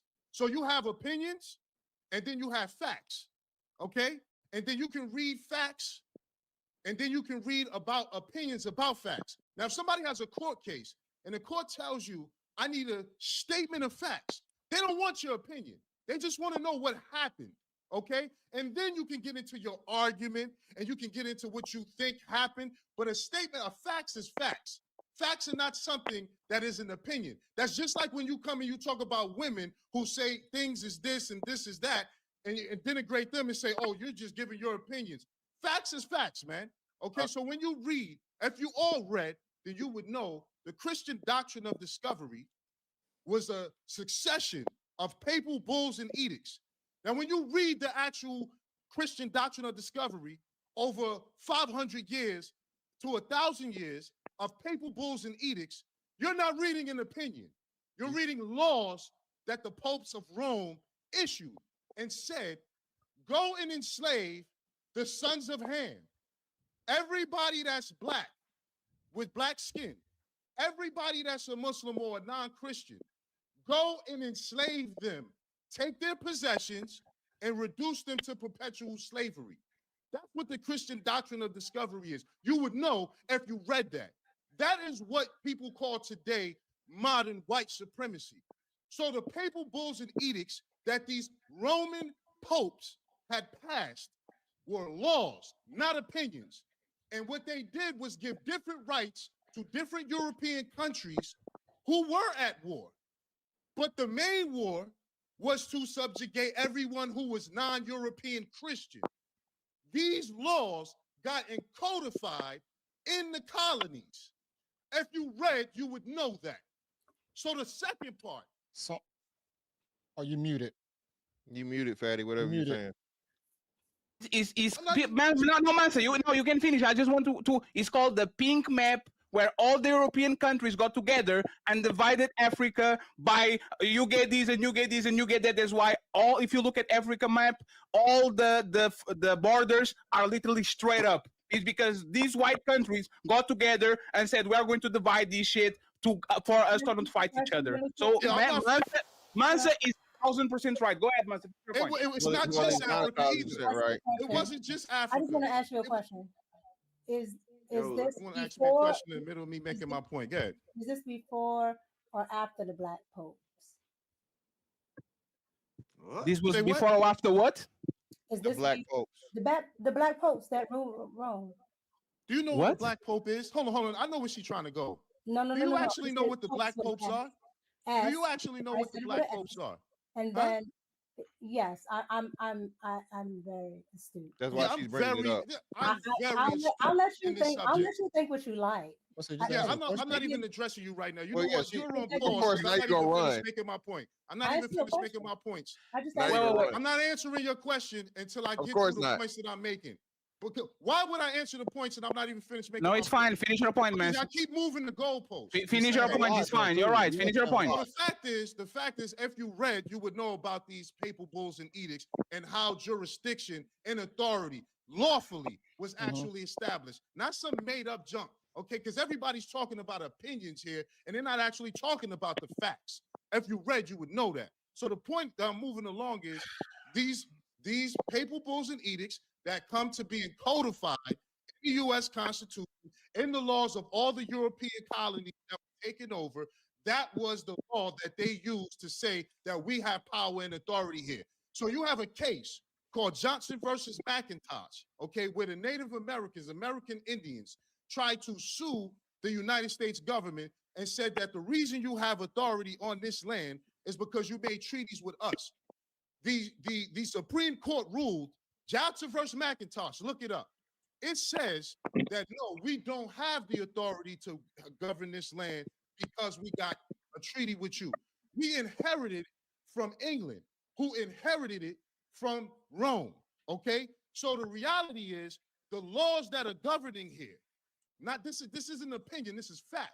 The laws that are governing here comes from laws that were put in place where Europeans were unified and colonizing the world and subjugating anybody who was melanin and non-Christian. Okay, so now that we got that out the way, let's move to the second point. The second point is I just got to address it all together because between Tommy and JB and people talking about victimization, why y'all not on the white platform talking to them? If you talk about pro-black, the reality is we're talking about black people issues here. So it ain't even got nothing to do with who's pro-black or who's not. The reality is this. When we talk about what happened in this country, people talking about life insurance and coming together, that's old news. We've been did that stuff. Look up the Red Summer of 1919. Every time white people see black people outdoing them economically, okay, because this whole pull yourself up by your bootstrap, that's what our ancestors been on. Fresh out of slavery, black marriages was up 90%, 95%. We created towns. Didn't nobody make no excuses and blame slavery for why it was holding us back? They didn't do that. They went on and made towns. They went on and made businesses. They went on and flourished economically. And when those economics exceeded white people's economics, they came and burnt it down. Okay? Now, nobody's complaining about that and saying that that's why we can't make something happen today. The point is, every time we do, they burn it down. Okay? That's the fact. So the reality Can we ever get a chance to reply, bro? Like, come on. Nah, don't nobody do that to Tommy when he talk. No, I can do that. No. Everybody's going to take. Don't do that to Tommy. Yeah, can't do that. I didn't interrupt Tommy. Hey, friends. Your computer has something called Notepad. You can write on it, and then you can reply in the end. Yes, that's how you prove. That's how you know niggas ain't listening. They just yeah. They're not listening. They're not listening. It's the same long game. as that shit going all over their head. They don't know what he's talking about. No, it's fine. Hey, Tommy and they don't know what he's talking about. 1 second. No, I know. 1 second, please. 1 second. 1 second. I have so much. I can kill 8 minutes in 2 minutes. No, you ain't had no idea what you're talking about. I can kill 8 minutes in 2 minutes. Hey, it's fine. It's no idea. It's totally fine because when the man that's fucked up. Y'all just cut homie off. Like you just cut Mansa off. That's crazy. That's crazy. Real information. Friends, hey. Shout out to y'all. This show been awesome. Real information. 1 second. He wasn't saying shit. No, you didn't understand shit. You didn't understand shit. Hey, fantastic. You gotta let me rock out before you go, fam. Hey, Blu-ray. Yes, I forgot. Blu-ray was here first, but fantastic. Hey, Tommy. This crazy. Hey, Tommy. You better be ready for smoke when you talk. Okay. Listen, I wasn't even finished making my Word point. is born. Let Mansa finish though. Let Mansa finish. Okay, hey Mansa. Hey, Mansa, let's go. Let's 1 second, please. Yo, Let's, Mr. Fantastic, I don't know what your deal is, but I wasn't finished making my point. I don't know Brother, when you you been got talking here. for 8 I ain't got minutes. nothing You to trying do to with repeat that. yourself. Land your parachute already, damn it! Once you start Let- repeating let- shit, let- brother, you let's got- land it. Y'all been Let's let- repeating shit for the last 7 years. Let's. Oh my God! Let him finish the point. God damn it, so we can move on. Are you Friends. crazy? The last 70 years. Hey, friends, y'all can't be doing that to me, man. He went through history. Hey, 1 second, Mansa. Oh man. Mansa, you're muted. Mansa, you're muted. It's not even worth my time. Y'all go ahead and No, finish no, Word no. is Finish born, your Mansa. point. Word is Finish your born. Word is point. born. Word is born. Nigga, listen, I don't give a fuck. I don't Finish- respect nobody who denigrates reading. Okay? That's why reading scores in our community is below 8th grade levels. Damn. When you got people who supposed to be intelligent and prominent up here popping shit about people reading books. Just because you read, hey, you got That's hold on, insane. you got women out there that read a bunch of sex novels, but that don't mean Hold that on. it's We ain't talking about sex hold on. novels. talking about 50 Shades of Grey. Oh my What you God, read matters. bro. Hey, Mansa, go Oh on, my God, bro. Mansa, go Oh on and my God, bro. Mansa, go on and eat, bro. Go on and eat so you can land your plane, man. Oh my God, bro. I can't say nothing. Hey, we can't be doing that. Hey, This is Mansa. crazy. This is Hey, this Mansa, is go this ahead is sad. and Hey, finish, man. Mansa. Listen, Land the plane, bottom Mansa. line- You got it. The bottom line point I was going to make is when people try to bring up this whole victimization concept, is that our people never saw themselves as victims. When we had the most is when we were doing our own thing. And every time we did our own thing, they came to try to stop it. They do it to other communities as well. Okay, they don't just do it to ours. But those other communities is not us. I'm talking about us right now. I'm not talking about other communities. I can give you an example. In Texas, there's a Muslim population. They got a lot of money, and they started to create their own community.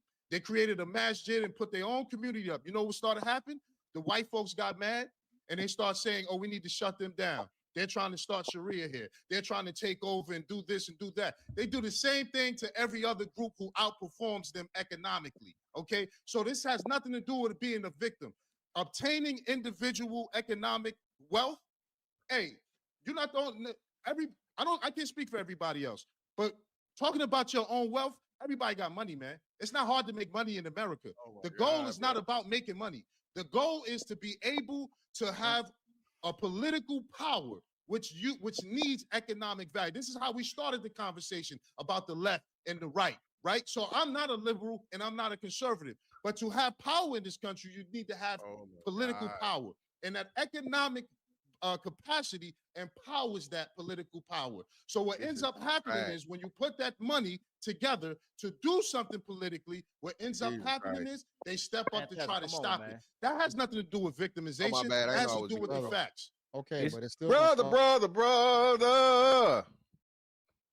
Hey, I thought I Let- was on mute, man. Hey, my Nah, it's How are you offended by that? How's that No, offensive? no, Yo, don't that's- go back.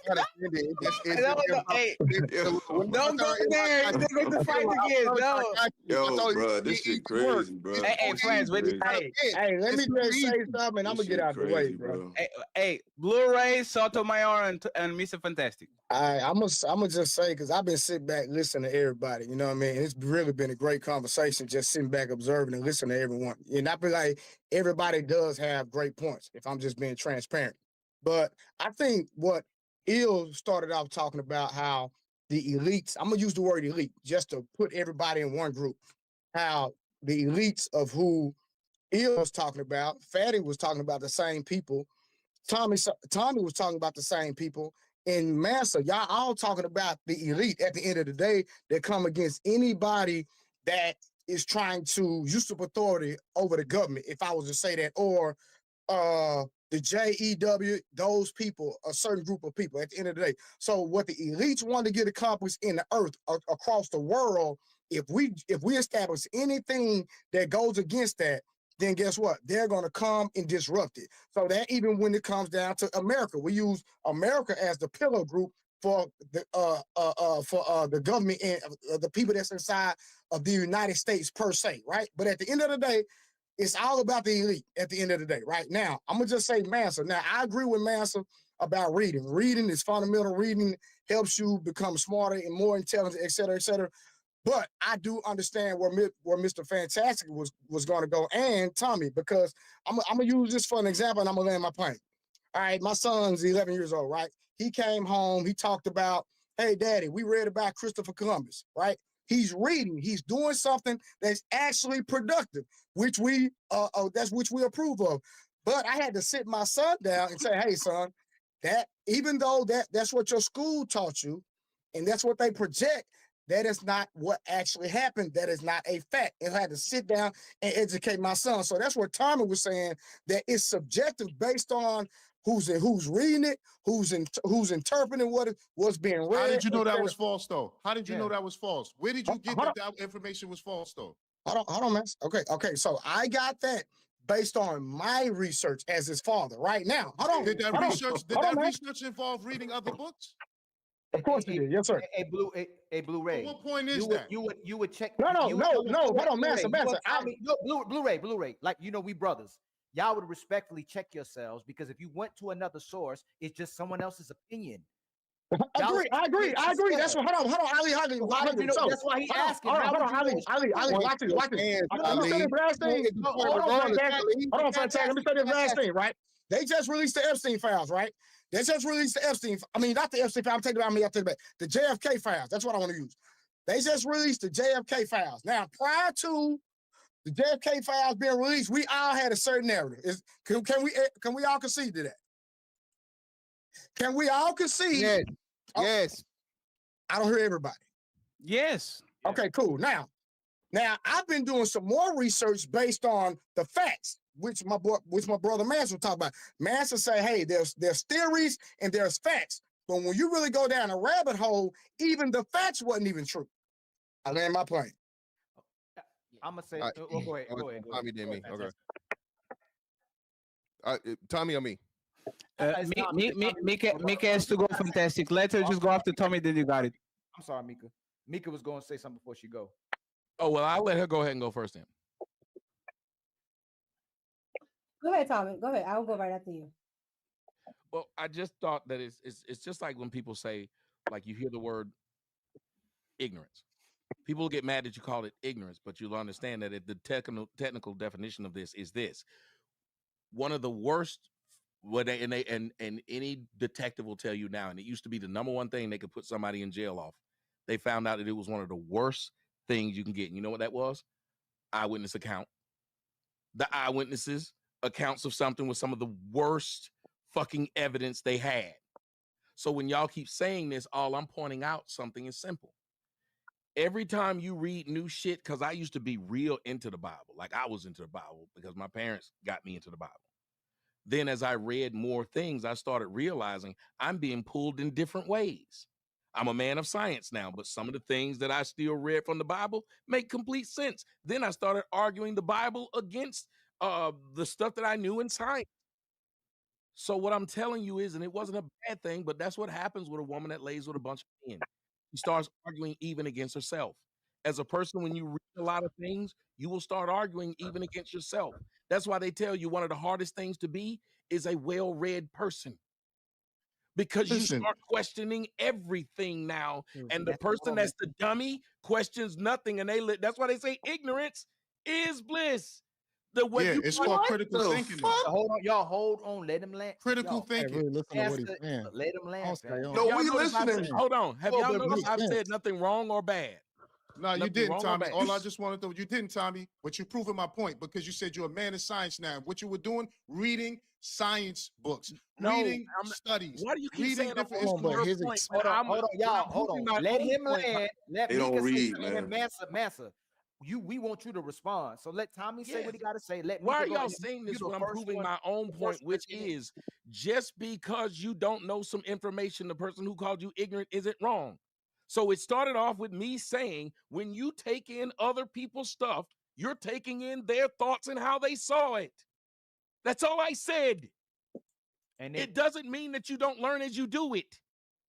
But don't try to say that I denigrated anything. I didn't, because I'm still telling you exactly what it is. I didn't denigrate you by calling you ignorant if your dumb ass didn't know what the fuck I was talking about. You were just ignorant of it. It doesn't mean that you are a person that's ignorant of everything. So when I said that, you do become a person who, once you keep getting information from different places, you do start to fight from within yourself, because some of it makes sense. Most of the information that we eat is just stuff that A, makes sense, or B, we like who gave it to us. That's why we have a favorite art. All that shit is subject. That's what I'm saying. That sound like a personal problem. Everybody stop. Like Don't it make no sounded sense. like, hey Tommy, the misunderstanding is this. It sounded like it was an insult when you said y'all have 50 different Siemens. This is what means that you read 50. It was passive aggressive. It was a passive aggressive insult. And Tommy, you are going to have the chance. It One wasn't second, please. direct. Hey, Ila, 1 second, please. You are going to have the chance to finish what you said, Tommy. I'm just saying, looking from like what we heard, it looked like you are telling that it's not positive to read 100 books because this is just 100 men coming on you. Like it was a negative. So wait a minute. Listen to what you just said. So I thought this, but the person who you thought this of now then explains what they meant. So instead of you then continuing to say, oh, well, now I get it, of how you were using that. I don't get shit, man. You told me you don't get it. Y'all offended. They're offended. They too offended, bro. That's what I'm saying. I'm not even offended. I'm not offended. You are. Offended.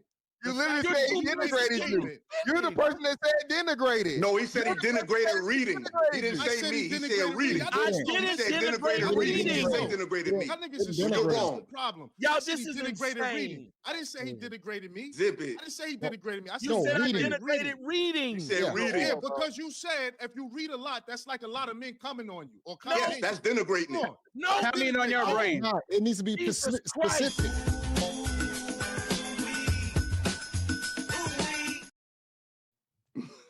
And y'all, this is scary to listen to. It is this woman scary. Keep. That's crazy. Hey friends, we have to get some self-control. Go ahead, Tommy, finish, and then Mika, she has to go. So go ahead, Mika, ask the question. Fantastic and interrupted afterwards. Go ahead, Tommy. I listened through all of them. Didn't cut them off.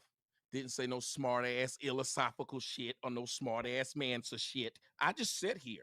And as a matter of fact, like they said, my face is on there and I'm supposed to be one of the fucking featured guests. And I've spoken 4 times in 3 hours and still ain't said shit wrong. I just enjoyed the show. But y'all niggas can't stop yourself when I'm that's trying. not true. Hold on, That's Tommy. your opinion. Hold That's on, not a no, fact. hey, respectfully, if That's y'all your respect opinion. me, if y'all respect me, can y'all stop, please? Tommy, you interrupted him several times, okay? I And then interrupted you which finally- one, Mansa? Let me finish. Mansa, yes. Excuse you interrupted Mansa several times, okay? And then you stopped. Can I finish, please? Fantastic did too, and JB reacts. It's almost like they doing it from their emotion too, but they're doing it, so they got theirs in. Now, can y'all let them finish? Because you did interrupt them about 4 or 5 times, Tommy. You did, and Fantastic and JB reacts, being honest. But you let them land eventually. So Mansa, Illa, can y'all let him land too, please? Because y'all got y'all That's the only part I'm asking. But That's can the you? part what No, I but, mean, but like, Tommy, y'all will say to them as the host, "Hey, let this happen," and they Yes. just won't. And No, even but- now, I've been very calm in Bro, my. go ahead, bro. No, Tommy. They did to you what you did to them. That's all they did, and that's problem. This is the You problem. asked me to quit, and I No, didn't but stop. Tommy, this is the problem.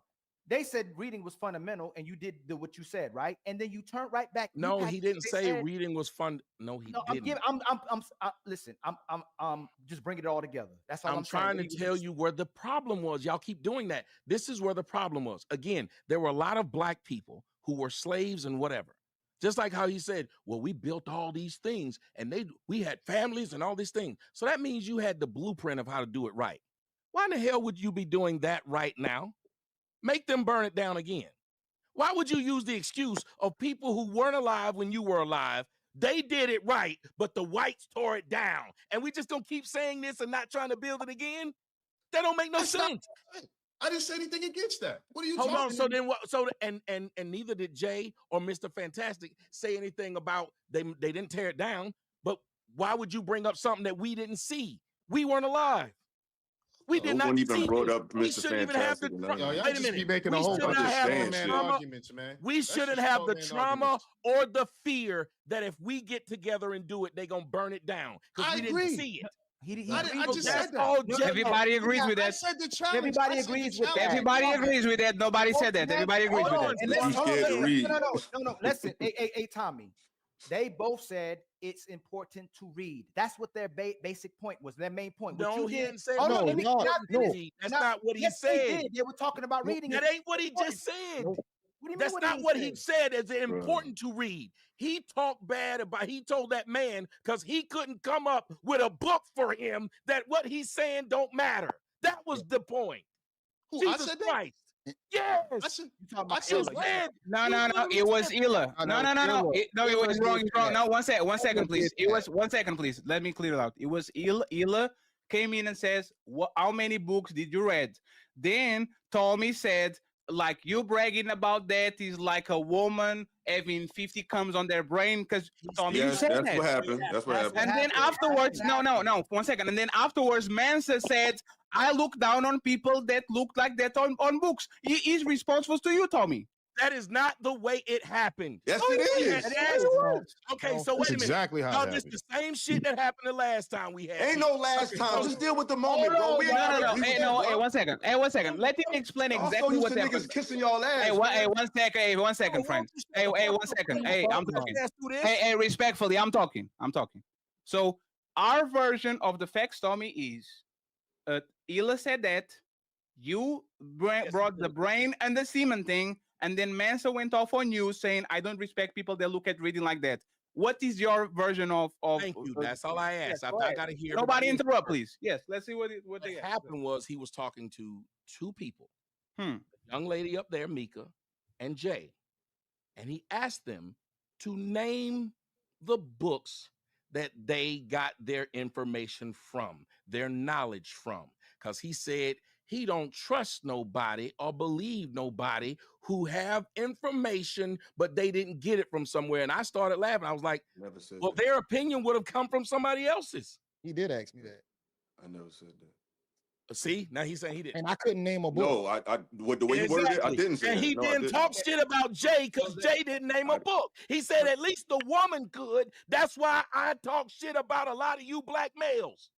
He literally said this. No, I didn't. Just because you scream and holler like a fucking Baptist preacher don't mean you make sense, bro. You just got a lot of goofy people that listen to that shit and then move by that type of rhetoric. All I did was say, if you're going to make a fucking conclusive statement about black people, it'll be advantageous to see where you get your literature from. You just speaking just because that's how you feel. You need, every time you go to a place of academia, these same white people you love to talk about, there's always, literature comes with reality. That's a part of reality. And you guys just go out your, and if this why what you're saying is so corny, because when I came on the show, hold on, bro. When I came on the panel, I even gave you props. So to show you what type of man I am. Hold on, bro. We heard you talk. You get the rebuttal to him. We heard you talk because I really try to move like a man. I just get a real flustered because I'm just from a place where you got to show and prove. I'm not from a place that make excuses. Y'all love to talk about make excuses, but y'all make a lot of excuses of why literature doesn't matter. Like to hear a grown man go on soliloquies. Now you could say what you read may not be the end all be all. It's more books. That's an argument. But you men are saying reading is kind of like not that serious. Pointed at me, bro. Pointed at me because he was defending something else. If you want to see me talking about books, just go ahead and put it at me. Bro, he literally said, no, I'm pointing at all of y'all. I'm pointing at all of y'all. It ain't about pointing at nothing because I'm direct. I don't have to make analogies about, oh, you reading it's like a whole bunch of niggas nutting on you. Hold on, bro. Hold on. You just said directed at you, so now I'm talking to all, like I said, I'm talking to all of y'all. Okay. All of y'all. Because it's not just about you or me, because y'all speak for a mentality. Unfortunately, it's mad people that listen to y'all and believe a lot of stuff that y'all say. So it ain't about me or you. It's about the masses. We're never going to meet the Jay-Z's. We're never going to meet the Beyoncé's. All we're going to do is meet the people that follow these people, that follow us. We're not going to run into your mentality directly. I'm going to run into somebody that agree with how you agree with, and you might the same with me. So what I'm saying is, you guys, this man said, he said reading different books is like being a woman getting nutted on by a bunch of men. That was disgusting. That was you did say that. You just don't like it being told back to you. And it's funny how you talk about women so much, but you debate just like one. But you debating just like one. Now I'm back to you. Every time I'm on these panels, I gotta deal with a triple threat match. But it's all good because it's light work. Like I said, you said that. You talked about, we talked, all I said, bro, I fuck with you, Tommy. I was giving you flowers, showing you that, hey, I may not, because I'm respectful. I said, I may not agree with you, but I gotta give my flower. I gotta respect you. You did some disrespectful shit. It was just very indirect, but I'm gonna be direct. What you said was weird as hell. You compared learning and reading different passages, different bodies of work to a woman getting nutted on by multiple men. That was corny, that was indirect, and that was a sneak around way to say something slick. It wasn't direct. So regardless of what y'all be talking about, these women and all that, when somebody goes against something that you guys are really passionate about, you turn into them same women. So all we're saying is this, brother, because I'm about to go. I ain't got time for this shit. All I'm saying is this, ladies and gentlemen out there in YouTube land. You can definitely pull yourself up by your bootstraps and you can have the greatest credit score. You can get everything you deserve and you should get it. There's a lot of ways for the individual to arm themselves with information. You can learn computer skills on your phone. There's a lot of ways at the individual that you can get to the top of life. You can become a passport, bro. There's a lot of individual outlets for a man. Those are my talking points. When it comes to, I'm not talking to nobody's talking point. I'm talking to the people. When it comes to, you can still be those things, but to understand, ladies and gentlemen, why your people isn't moving in the way we would like, is going to take a little bit of you to do some scholarship. And with that, I digress, and I gotta go. And while he's digressing, hey Tommy, if you didn't mean that when you said the semen, when someone's reading, what did you mean then? Just let me repeat. Do you see how he left? Y'all let these people go to where they finish and they just get to talk stupid and then leave. So you insulted me and I never insulted you. Let me ask you something. SHAKKA, if he was up here, he'd know this. I made the analogy because of this. And I didn't say nut it on, I said nut it in. And let me explain why I made that analogy. Because people know there's this thing, and the women will tell you. You ever heard this thing called soul ties? They also tell you that when you put these many semen in you, a lot of times women are fighting against all those DNA that are in them. So you didn't like the crassness of the analogy, but the analogy was 100% right on, because every time you read a book that you like or you think is good, you have that DNA in you. You even recall it back when people are talking about something. You'll say, just like I read in so-and-so, and then you'll read something else. And you know what you'll do? Say, just like I read with so-and-so. So now you got two things that you're recalling. Thank you. They call it imprinting. When you read a book that you like, it is imprinting on you, which is why you go tell other people they should read this book. And you see even how he tried to diss me. Yeah, you might have a lot of people listen to you. I'm sick of these fucking ex-fans or current fans that don't know how to be fans of mine, always bringing up what I do and then act like I brought up what I do. I didn't say shit about who I was or how big my audience was. But there's a point when even the own people in the comment section were saying, y'all are not understanding Tommy. He is right. You are insulted by thinking I'm saying a nigga coming in you, instead of understanding that I'm saying he's imprinting on you when you read it, just like you claim I'm imprinting on those people who watch me. Aren't you saying that? Yeah. Aren't you saying that those Let me people watch respond. me? Let me respond. My nigga, you can't respond. You stood the line Nigga, I had a too long. chance to respond. Hold on.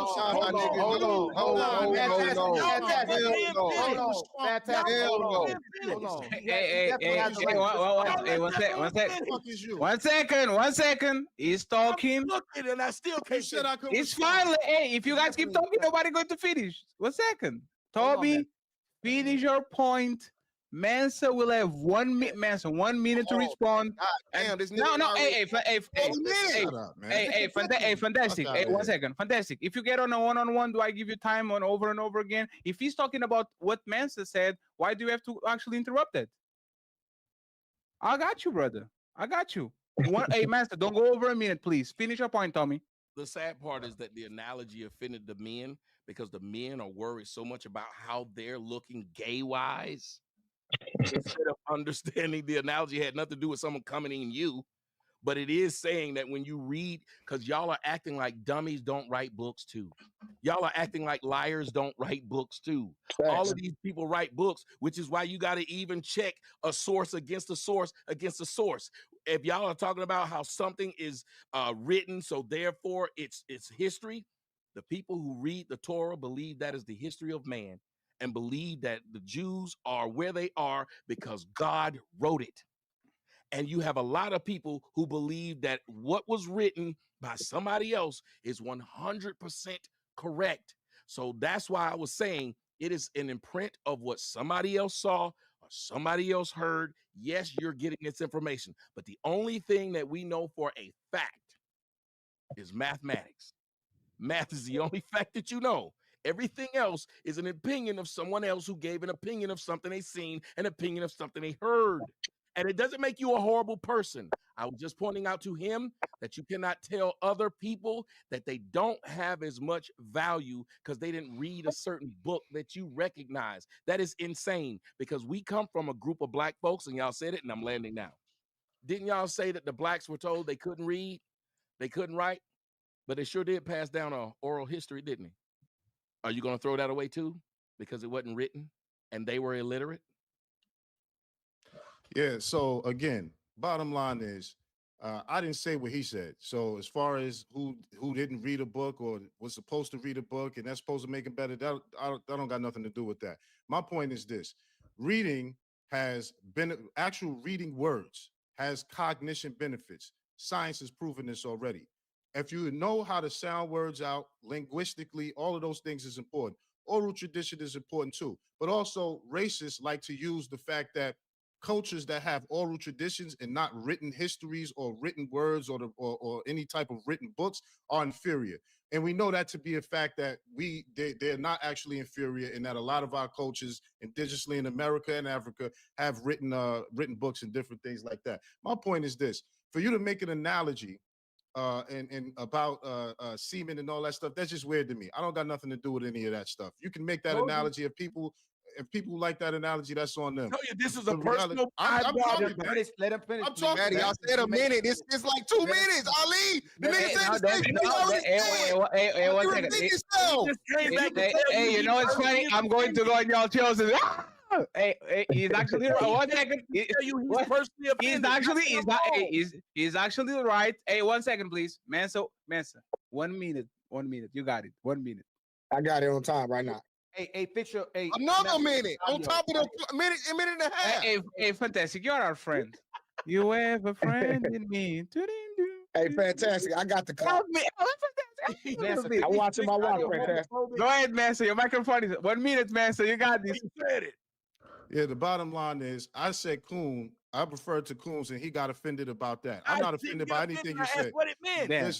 Listen. I don't got nothing to do with any of that. The bottom line is this: reading and researching is essential to learning, as well as gathering the thoughts of opinions of other people. It's called research. So you want to read and fact check things. That has nothing to do with semen, people coming in you, being imprinted or anything like that. If you're somebody who's out there seeking the truth, if you're somebody out there seeking the truth, you want to cross-reference and check things that are being said by different sources. You want to stick to primary sources.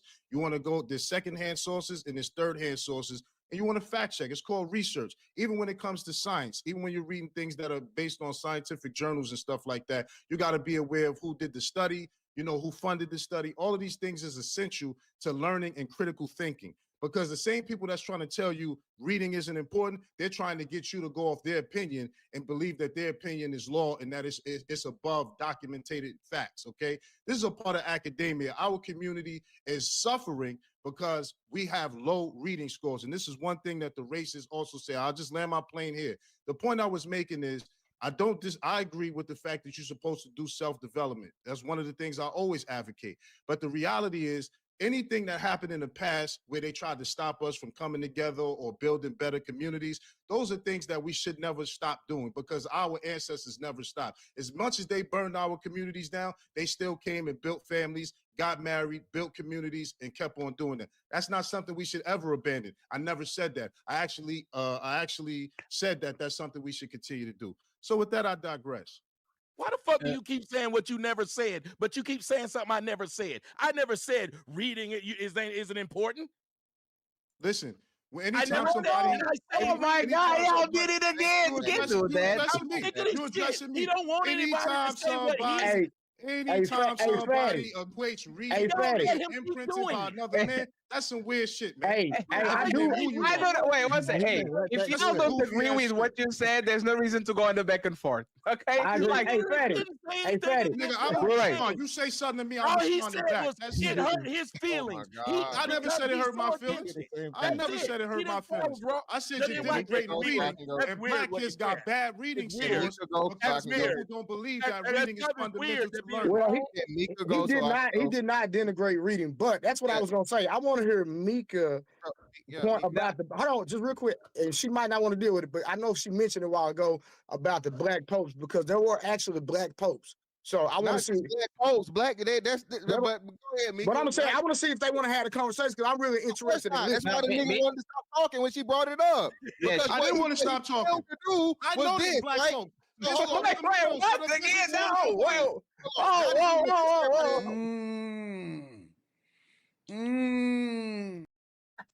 wasn't going to respond until I finished. No, nigga, you don't respond. No, wait, no, Fred. I finished my point. Adios mío. Again. Calm down, Mika. Go ahead. She has to go, friend. She has to go. Go ahead, Mika. Interrupted. I can't even get into that point because I have to go. I actually stayed open, but I hope y'all do get into it. The reason why I even brought it up though was for the simple fact that he talks about history and reading and things like that, and I wasn't saying it to be condescending because that's not even my personality, and I wasn't saying it, and I wasn't putting up the books to be condescending either. I was putting them up to one, go to your point about reading, but two, there is multiple layers of history when it comes to melanated people. And so you have to factor in which part are you talking about and what periods in history and how that affects certain groups. That's one. And then two, we also have to get into the factors of liberalism and, conservatism and other different thought process. We have to get into that because that does, it affects how we move in the United States, particularly, but in life in general. Reason why I think we are suffering with this victimhood right here is because there's something that, and Mansa, you said that you studied this, right? You said you talk and read Dr. Claude Anderson, and so with that being said, in Powernomics, he talks about information, participation, local organization, and if you understand all of that, you would understand why a lot of people in the conservative movement, whether black or white, talk about victimhood, because you can't do all of that and still consider yourself not being wrong. Because I want to say so much, I'm flustered because I didn't forget a lot of stuff. You can't consider yourself a victim and be the smartest person in the room. You're going to have to pick a side. And what I'm starting to see is everybody gets up on these panels and it's, woe is me, this happened to me, this happened to me, this happened to me. Well, one thing, somebody that was a millionaire, and I'll just leave it at that, said, if you learn to make your first million, you can make it again. Okay, so I'm trying to understand why do we keep having a conversation of one faction of Black history? Because again, there's plenty, right? Because all Black people did not come from slavery, especially even here in America. You got the Moors and everybody else. You got before Columbus came. Okay, you got all of these factions, but we only talk about one aspect. We never talk about the aristocrats that were Black. We never talk about the Black Romans. We never talk about the enslaved Blacks by the Muslims and how they got out of that before they got into chattel slavery with the white people. It's just like it's so many factions that have particularly affected Black people, and we sit here and only talk about something that one group of white people keep telling us that that's affecting Black people when it's actually not. Okay, it's fair. Bias. It's a lot of bias. No, 1 second. It's fair. Let's 1 second. Hey, Mika, let's do a deal. Black people only talk about Black people, and white people only talk about white people. Is that a fair? Do you think the white people? Do you think the white conservative will say, you know what? We have a deal. Y'all will talk about Chicago, and we will talk about whatever we have going on. Like that's the problem is that Mika. Whites don't blame blacks. No, Mika. The problem is this, right? 1 second, please. Mika, 1 second. The problem is this, right? Even if all black people as a collective stop talking about white people, there's a big group of white people that will still keep it talking about black people. That's not fair. You can't tell to a group to be quiet about it, and then the other group is talking about black people. What about Chicago? What about Obama? What about Chicago? Like that's not fair. She never said that, and that's not her point. That what I am saying is there's so many things you can pick at. It's so many things you could pick at. And to sit here and keep picking at it is the reason why you don't get anywhere. Mansa says he reads Dr. Carl Anderson. Well, one of the things Dr. Carl Anderson talks about is black people being a permanent underclass. Okay, they ain't never coming out of it. And that is because they keep doing this right here. That's not what Claude Anderson says. That's not what he says. What should they be talking about then? That's not what Claude Anderson says. Wasting fucking money, not being politically inclined. Again, all that shit I said about being economically empowered and using it for political power. Hold on, Mansa.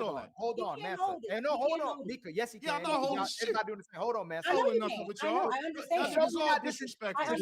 Mansa, you get a little too old. Hey, the host of the show is talking. If he goes on your show, and I'll tell him to be quiet, he will be quiet. Let him talk. Both Illa and Mansa was talking about inspiration, which y'all are talking about too, whether it's oral, whether it's written. The way we retain information is because it's written. It helps us store information, right? Let me ask you this. Since you're saying someone on this panel is playing victim, can you, Tommy or JB, tell me, and Tommy and JB, y'all don't have to say it because she's saying it. It ain't come out your mouth right now, but y'all are nodding your head and co-signing a little bit.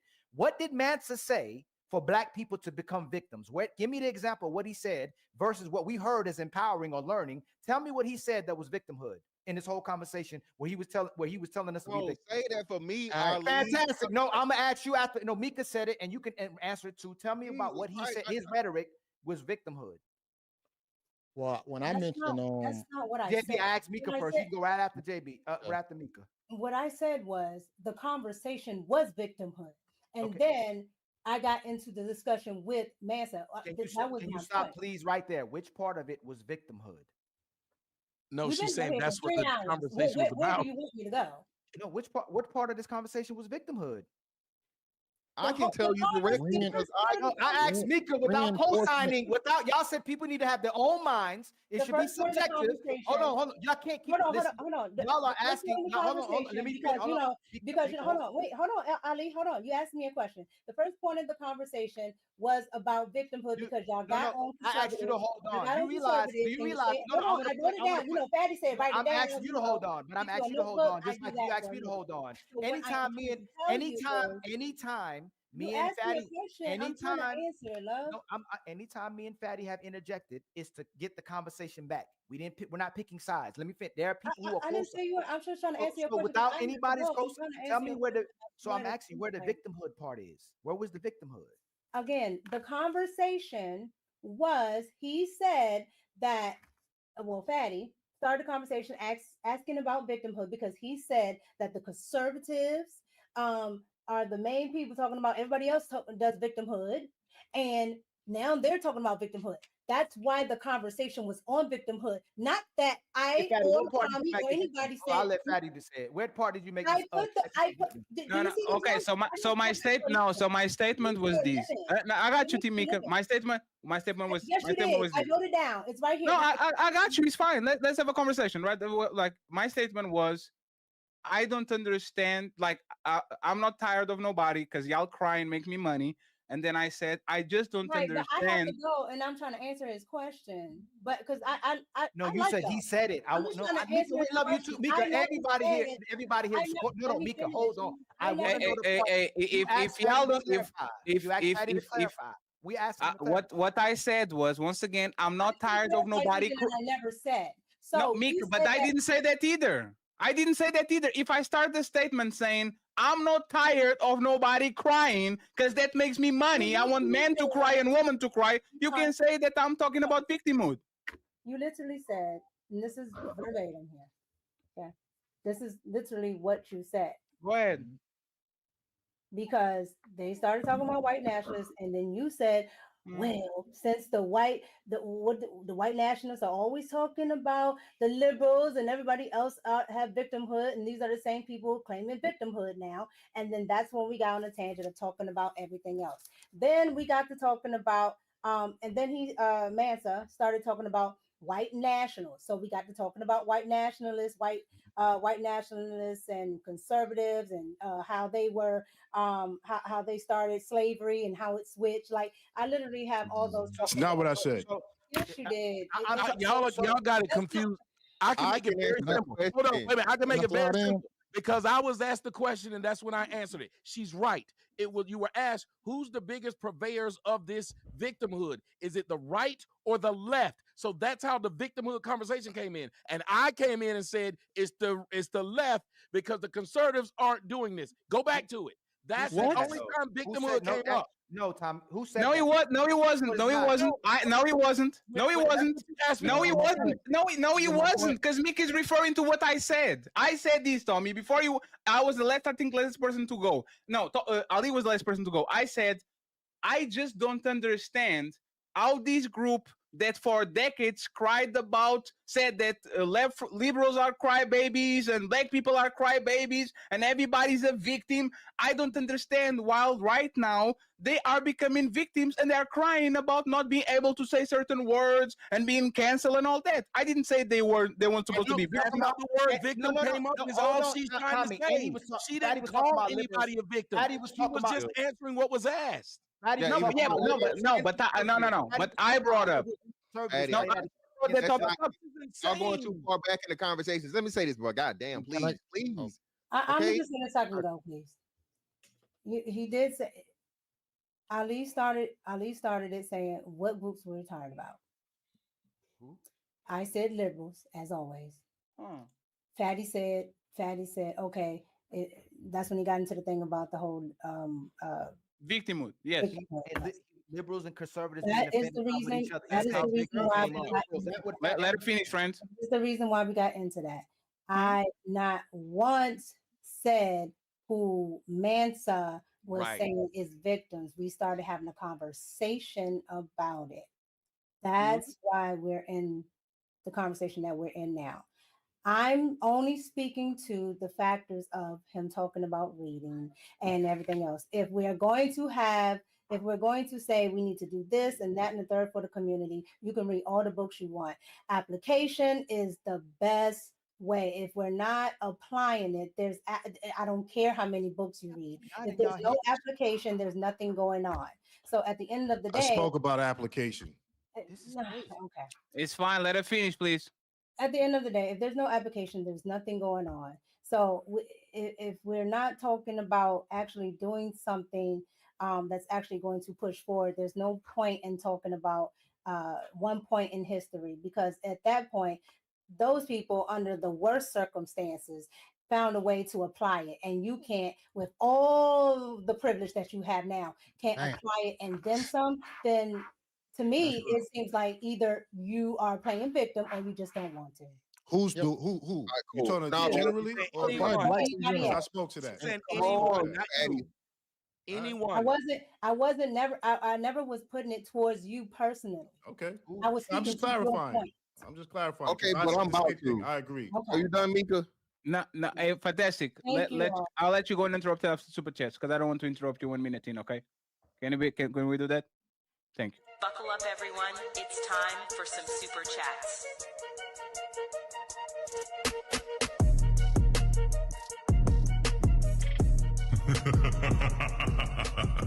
You think you're so knowledgeable, you're so motherfucking smarter than everybody else, right? You literally become your own fucking doom. Shout out to Mika for saying this. Niggas love to read. But if you don't motherfucking put the shit into action, as we keep talking about, niggas are not doing it. Niggas can literally make fucking $1 million on a smartphone. We in the most fucking technologically advanced, the smartest fucking generation ever. You got all information at your hand, which I mean, to be honest with you, reading ain't as much as it used to be because the books can read to you. You don't even got to read no more. So that's what I'm saying. You niggas is funny when y'all talking about, oh man, you don't read. Bro, you ain't got to read. YouTube got every motherfucking book, almost every book on it. You can listen to it. Audio books. So the actual point of reading is even outdated for real, for real. I'm not saying knowledge is not important, but this is what I'm saying to where niggas use shit and don't understand just how advanced we are in technology as to where, you know what I'm saying, it's different ways of taking in information. All right? So either way it go, man, that's my shit. And I didn't take motherfucking 37 minutes or 17 rounds to do it. So yeah, there we go.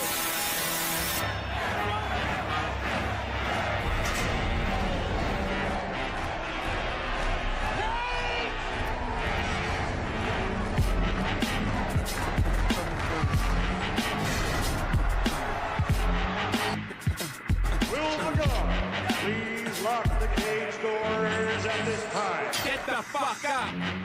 Simon says, get the fuck out. You're going nowhere. I got you for 3 minutes. 3 minutes of playtime. Because I know where guys are going to go in monologues. 2 minutes each, and then we open back the panel. If anyone wants to intervene, says so, okay? Hey, look at the clock. I will stop you if you go after the 2 minutes. The clock is running. Mansa, you can reply to what he said. Okay, so as far as the black popes, I didn't run from the question. Just to clarify, the reality is she asked me in a question as I was responding to something, and I said I won't answer that until I finish with the point I was making. As it pertains to all of this type of stuff, when it comes to the black popes, yes, there were black popes. History is very laid, okay? So you had some black popes, Caminos being one of them among the Byzantines. He was a black guy, a black brother. And then you also had the Bavarians in the Holy Roman Empire. So you also had a lot of nobles, blacks. You could get J.A. Rogers' book, very, very good book on Nature Knows No Color Lines. And he got 3 volumes of sex, race, and I forget the other name of it. And that goes in on all of the black nobility that was in Europe. All right. There's also sources that go in to talk about how Christopher Columbus was mixed. Also, King George. A lot of the nobles that we think are white people from Europe were actually black nobles. So yes, I'm very familiar with all that history. So that wasn't something I was running from. That's actually something that I deal with in my daily life in terms of educating my people on some of these things. Now, as it pertains again to the reading stuff, where people are referencing all of this, sexual stuff when it comes to reading, if that's your thing, man, that's your thing. That's just not my thing. The reality is, reading has cognitive benefits. Okay, so although there are very, very several different ways you can learn, and people should use those ways of learning, reading is still fundamental because of the cognition benefits. Even if you're using AI like ChatGPT, Perplexity, it involves reading. Research and study is essential. When I'm talking about reading, I'm talking about cross-referencing things and catching on to things by doing your studying and things like that. So that stuff is important. So in terms of everything that he said, as far as 10 seconds, sir. I digress right there. I made the points that I wanted to make, but that was Mr. Fantastic, you have another chance to reply. Go ahead, Fantastic. 2 minutes. Yeah. So again, like I said, I don't think people understand how humans work, right? So humans don't start out reading; they start out listening. And most people will learn better through listening and fucking watching and doing than actually reading. Because reading can be difficult for a lot of people. Language barriers. Shout out to Fatty, right? Fatty knows English, but Fatty was great. That's crazy. I'll give you a shout out. That's crazy, Fantastic. That's wild. You got it. Yeah,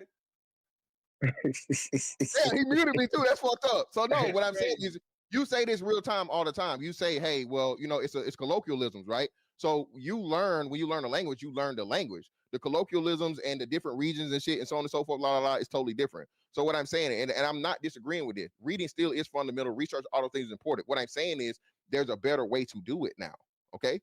I mean, it's a better way. People, like I said, when you do most chat GPT and all this research, all the different things, so on and so forth, it's not people actually taking the time to physically read. What they're doing is, and actually there's been studies to show that it's better for you to listen to some stuff. Cause like some people do, especially like people that's cramming and stuff like this and so on and so forth, they literally put audiobooks on in their sleep and listen to them in their sleep.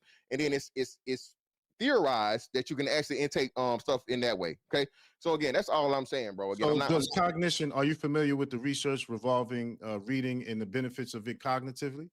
Yes, of course, obviously. All right. So if it has cognition benefits, that means it should be something that should be employed, correct? Yeah, I've never said we should stop reading. That's not once what I said. What I said is still though making reading the focus and then not putting the intangibles and the nuance into it to where you can read all day and be like what they say. You got a whole bunch of book sense, no common sense, right? Or you doing all this reading, you're doing all this reading and it's not being applied. A person that just reads a fucking billion books and they can spew out a whole bunch of information, but it's never going to use it for anything positive or anything for advantageous for themselves or the public. What's the purpose of it?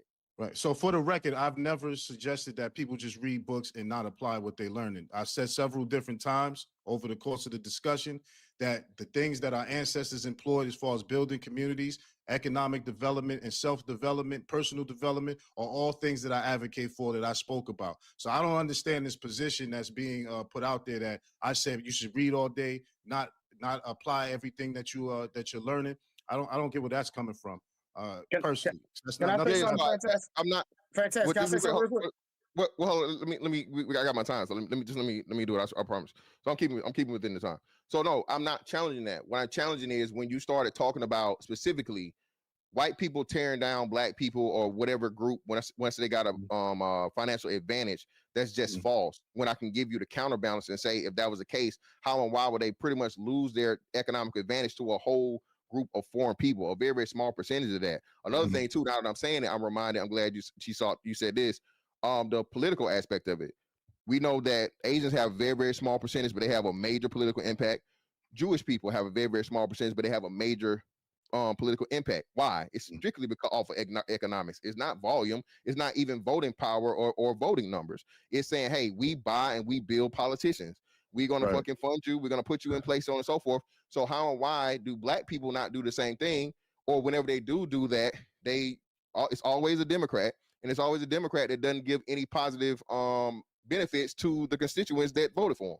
Yeah, so in the beginning, I said I wasn't liberal and I didn't support anything that the Democrats did. And one of the things I did say, I said that you have to develop economic power and put that economic power into political power. So the other thing you said is, why would they let these other groups come and outpace them? Well, this is what the MAGA movement and the immigration policies that are coming forward is about, to make sure those other groups that outcompeted them, that's making more money than them, are no longer able to do so. This is why H-1B visas is a big thing in the conservative movement, as far as foreigners coming here with higher skills than Americans, and people are saying, listen, you need to skill the Americans instead of bringing these foreigners. So that this current political climate is a direct address to the economic the other immigrant groups surpassing white Americans in the economic and political arena. This is why there's a big push for kicking people out as far as when it comes to immigration, which is not something I'm for or against. I'm just simply stating the facts. So also, I wasn't talking about the Somalis in Minnesota. I was talking about particularly in Texas. There's a Muslim community that's making a community that they bought land. They're doing everything lawfully. But the point is the white Americans that live in the area are against it because they're saying that they're doing all of these extra things. And that's not necessarily the case. They put their money, they're using their economic power and their economic money to build themselves a community, and they're being met with resistance. Okay, so I was just using that. Hold on. You got to give me time to get in. I only got 50 seconds now. No, it's fine. Mansa, you can finish the clock, and Fantastic Cook can reply uninterrupted, and Tommy and Blu-ray go up. Go ahead.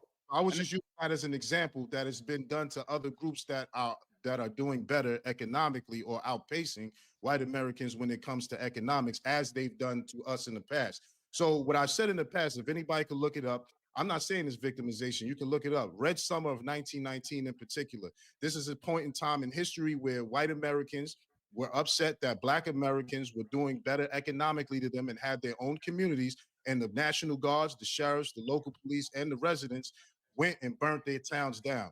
I'm not saying we should stop doing that. I'm not saying that's something that we should keep us scared and away from. I'm just simply saying that's what happened. And this is why you have to put your economic power individually and collectively put that into political power. That's all I was saying. Brother. Fantastic and interrupted. Yeah. So again, that is problematic. We're seeing that happen over in Europe right now. So when you let these people come into a community and literally take it over, because like I said, if you have a major concentration, that's why I use the Somalis as a point. The Somalis found one area in one city in Minnesota to where they run the fucking point till you have a fucking Somali congresswoman, okay, that makes laws for the people, and then she's funneling her money in order to elect more officials that are Somali in that thing. So that is taking the racism out of it, and so on and so forth. That's strategy. Why would you let a group of people that don't go along with your morals and your values and actually go against it and all these different things? That's where you may be a victim of it if you let them take control. Why would you not push back against it? Especially when, again, you have the proof now of what's going on over in Europe. Now that you have so many Muslims that are taking over these things and so on and so forth, and they get into these positions of power and influence for your own community. So I don't say that's not a racial thing. That's just not allowing yourself and your morals and values to be replaced by something that's foreign.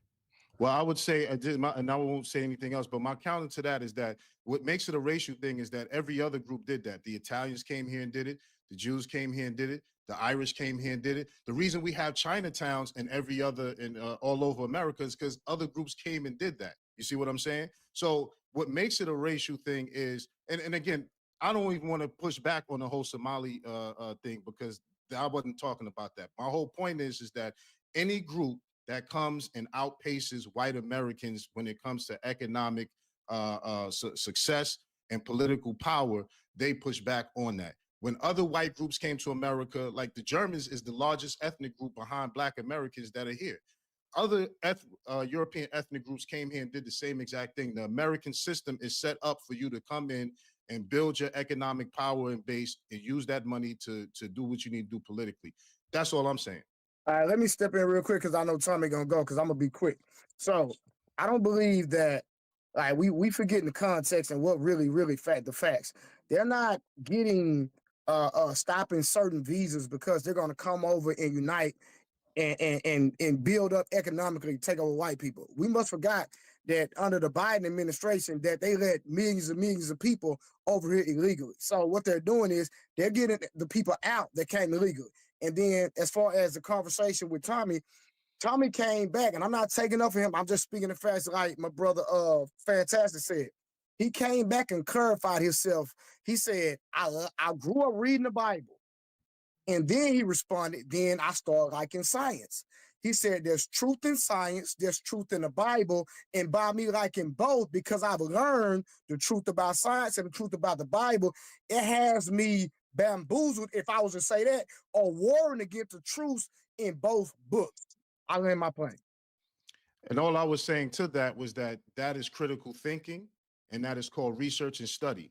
When you are when you're searching for the truth. Now, if you're searching for things that confirm your bias, if you're searching for things that you like, then that's a different agenda. But in the pursuit of truth, you're looking and you're comparing and you're contrasting and you're using critical thinking when you're going over information. That's not just included in reading. It's other sources and other things you do when you're searching for the truth. So that's why I said that sounded like a personal thing to him as far as when he used that analogy, as far as how he liked this and how he liked that. That's just not something that I did when I was researching or others do all the time. Some may do that. That's not the case all the time. I'm saying that critical thinking that's a part of it. Tommy, research and study. Tommy interrupted and Daniel Canali. Whenever people start saying the words, it's just like what women do when they say not all. When you could come and say, not everyone sits there and pulls from multiple sources. If that wasn't the case, then why would I need multiple sources? Why would I read multiple sources, but then turn around when the man said, hey, this is what Tommy was explaining. Second thing, if you misquote me or misunderstand me, when I now tell you what I meant, you ain't supposed to elaborate. You supposed to say, okay. So even when this man just said, here's what he meant, and he gave an explanation. He said, and that part I don't agree with, and I'm going to say it. So you just started explaining about it, but never acknowledging you might have got what that person said wrong. You started an argument with that person for no reason. And I'm sure you guys have done that at work or at home with your girl. When your girl misunderstood something you said, y'all got into a big argument and you then had to go back and say, that is not what I meant. You don't want her to then still try to act like she right by now explaining more stuff about how she took it. Because she was wrong because you wouldn't have been arguing that long. And then when I say to somebody, or when somebody says to me about how intelligent they are, if you were that intelligent, my description of what would happen to a person using a woman, not a man, a woman being inseminated by several different men, that is become an imprint on her. So she now feels a bit of all of them. That wouldn't make no intelligent man be bothered. Because let me tell you something. There's a scientific word about how the spermatization of the planet Earth happened. And imagine somebody being a homophobe sitting around, ew, sperm in the planet. That's nasty. And the person explaining to them, well, you're seeding the earth with this stuff. Yeah, but I could have used a different one.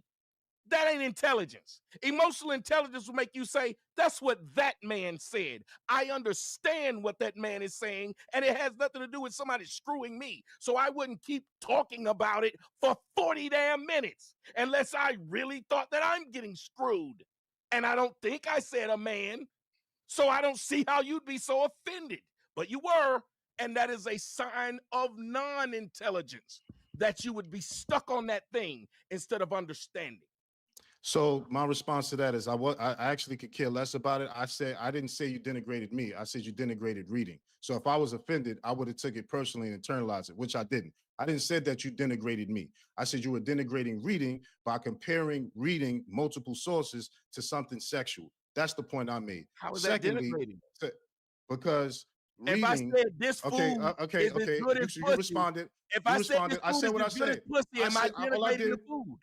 All I said was you were denigrating reading. You can take As it far how I you want asked to. you, if I said this food is good as pussy, am I denigrating the food? Listen, I'm not answering that question.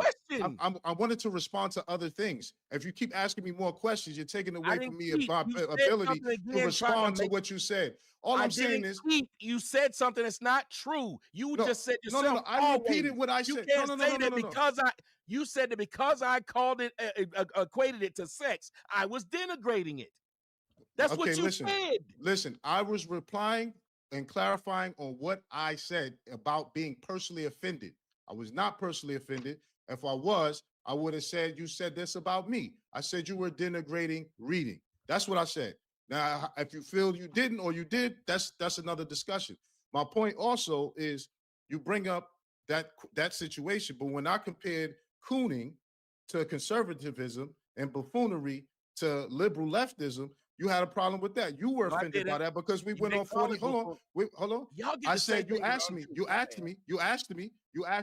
what word would you use for the right? Truthful and You stop said lying. what word would let him you? last so you can respond to him though. Just You asked me what word would I use to describe the liberals since I didn't use coon to describe the liberals like I did the conservatives. And I said buffoons. The word that I would use for the left was buffoons. But we went on for 45 minutes about defining coon because you had a problem with it. And then I clarified the origin of where coon comes from, the etymology, and the connotation.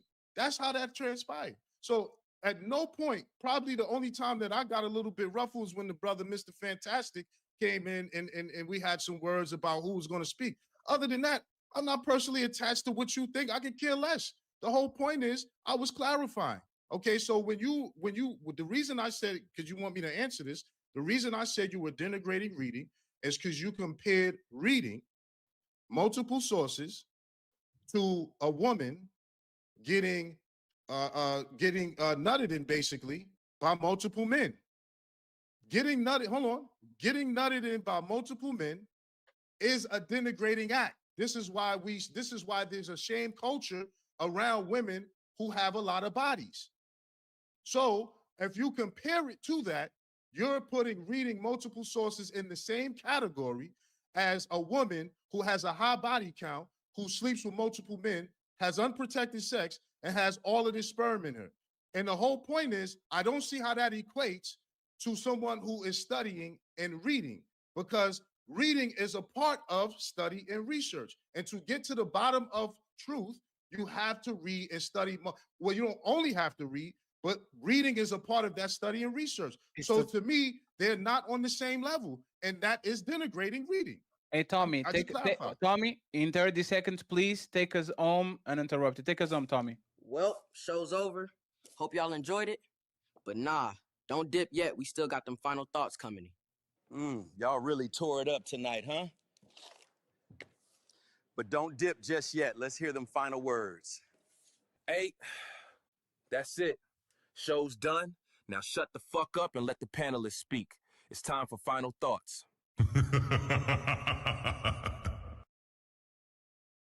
And don't forget, Sunday we have a massive panel too, led by Obsidian with a star-studded panel. We're going to talk about Thug life, and if these women actually like to pack on a suit or not. Okay, Tommy, thank you once again for your time. Appreciate you being here. Thank you very much, sir.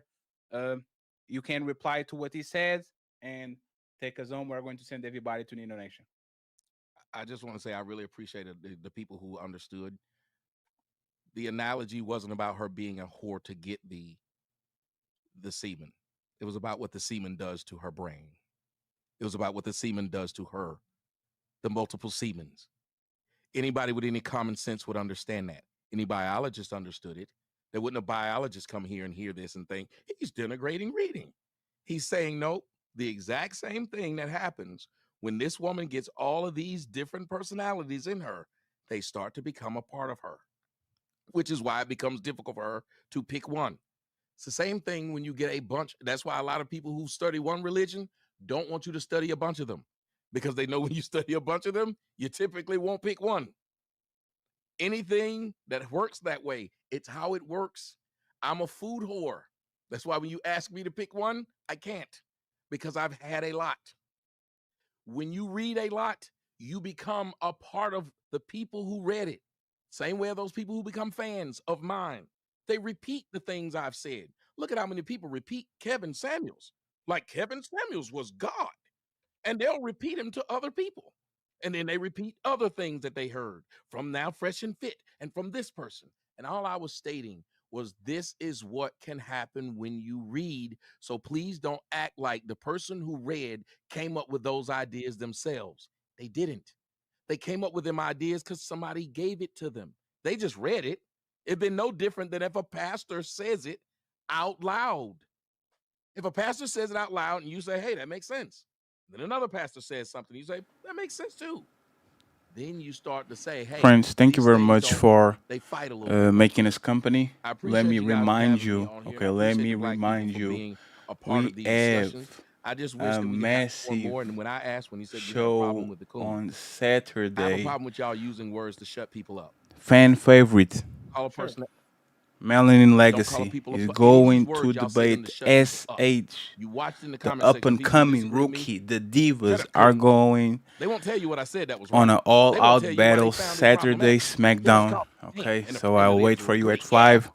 Tomorrow is Is one of the Friday. You worst have a things super you can have panel, for star a group of people studded who automatic super or who panel. already believe they're And finally, we because have to trying to shut down difference of opinion, Mansa, would be like me trying to shut down people reading another different show books. And that's with exactly what black people do. the Is if the lovely, opinion I don't ain't know, the going to one say I the name, want to but hear, on I Sunday don't we have want a to show. hear it, and I'm gonna call it a name which will shame, as you said I was doing with reading, which will shame the individual for having a difference of Let me read opinion. the super chat real quick, That's why we're not and getting then we out. So, I'll send Tommy, I everybody have to no Kemi problem because it's with her people birthday. actually Maisha, thank you very putting much a for the label 5 on it, membership. I appreciate you. as She's a long as sponsor they of the actually show. explain TO why member that's for like. That's what I 33 said. months. I'm Thank you okay so with it. much. I There's a difference appreciate you, between ad Zagu. hominem, you are Welcome a to the coon, and Untouchables, you are a sir. coon because TO, A, B, welcome C, to D, the E, ABC. Untouchables too. So My that's boy all I've Ray ever Midnight asked, with and the that's what I 30 do. When you watch my months. show, Untouchable what do? You Empire, don't see me just say, baby. bitch, We have bitch. smelled the You ain't roses never seen in me the do that because building that's saying ignorant. happy And when you birthday, talk Lou, about somebody and who happy read, birthday, I Princess have a Cammy. master's degree. And then So we I'm big have on telling Big people Ed to saying, read, Ila, read it. I One of my feel shirts say, go everything you look it said. up for Calm yourself. down, Don't take pimp. my word for it. My Because boy if I come from Omi in somewhere, the you can get it from building. the same source I got Omi it from. as But I 5 untouchable will not memberships. Thank you very afterwards much. say to And people, Twisted if Pup you didn't read my with book, 5 if memberships you didn't too. get my, I you didn't appreciate you, get Twisted Pup. knowledge. Frederick No, says, you hi didn't get my everyone. knowledge. Thank you very much.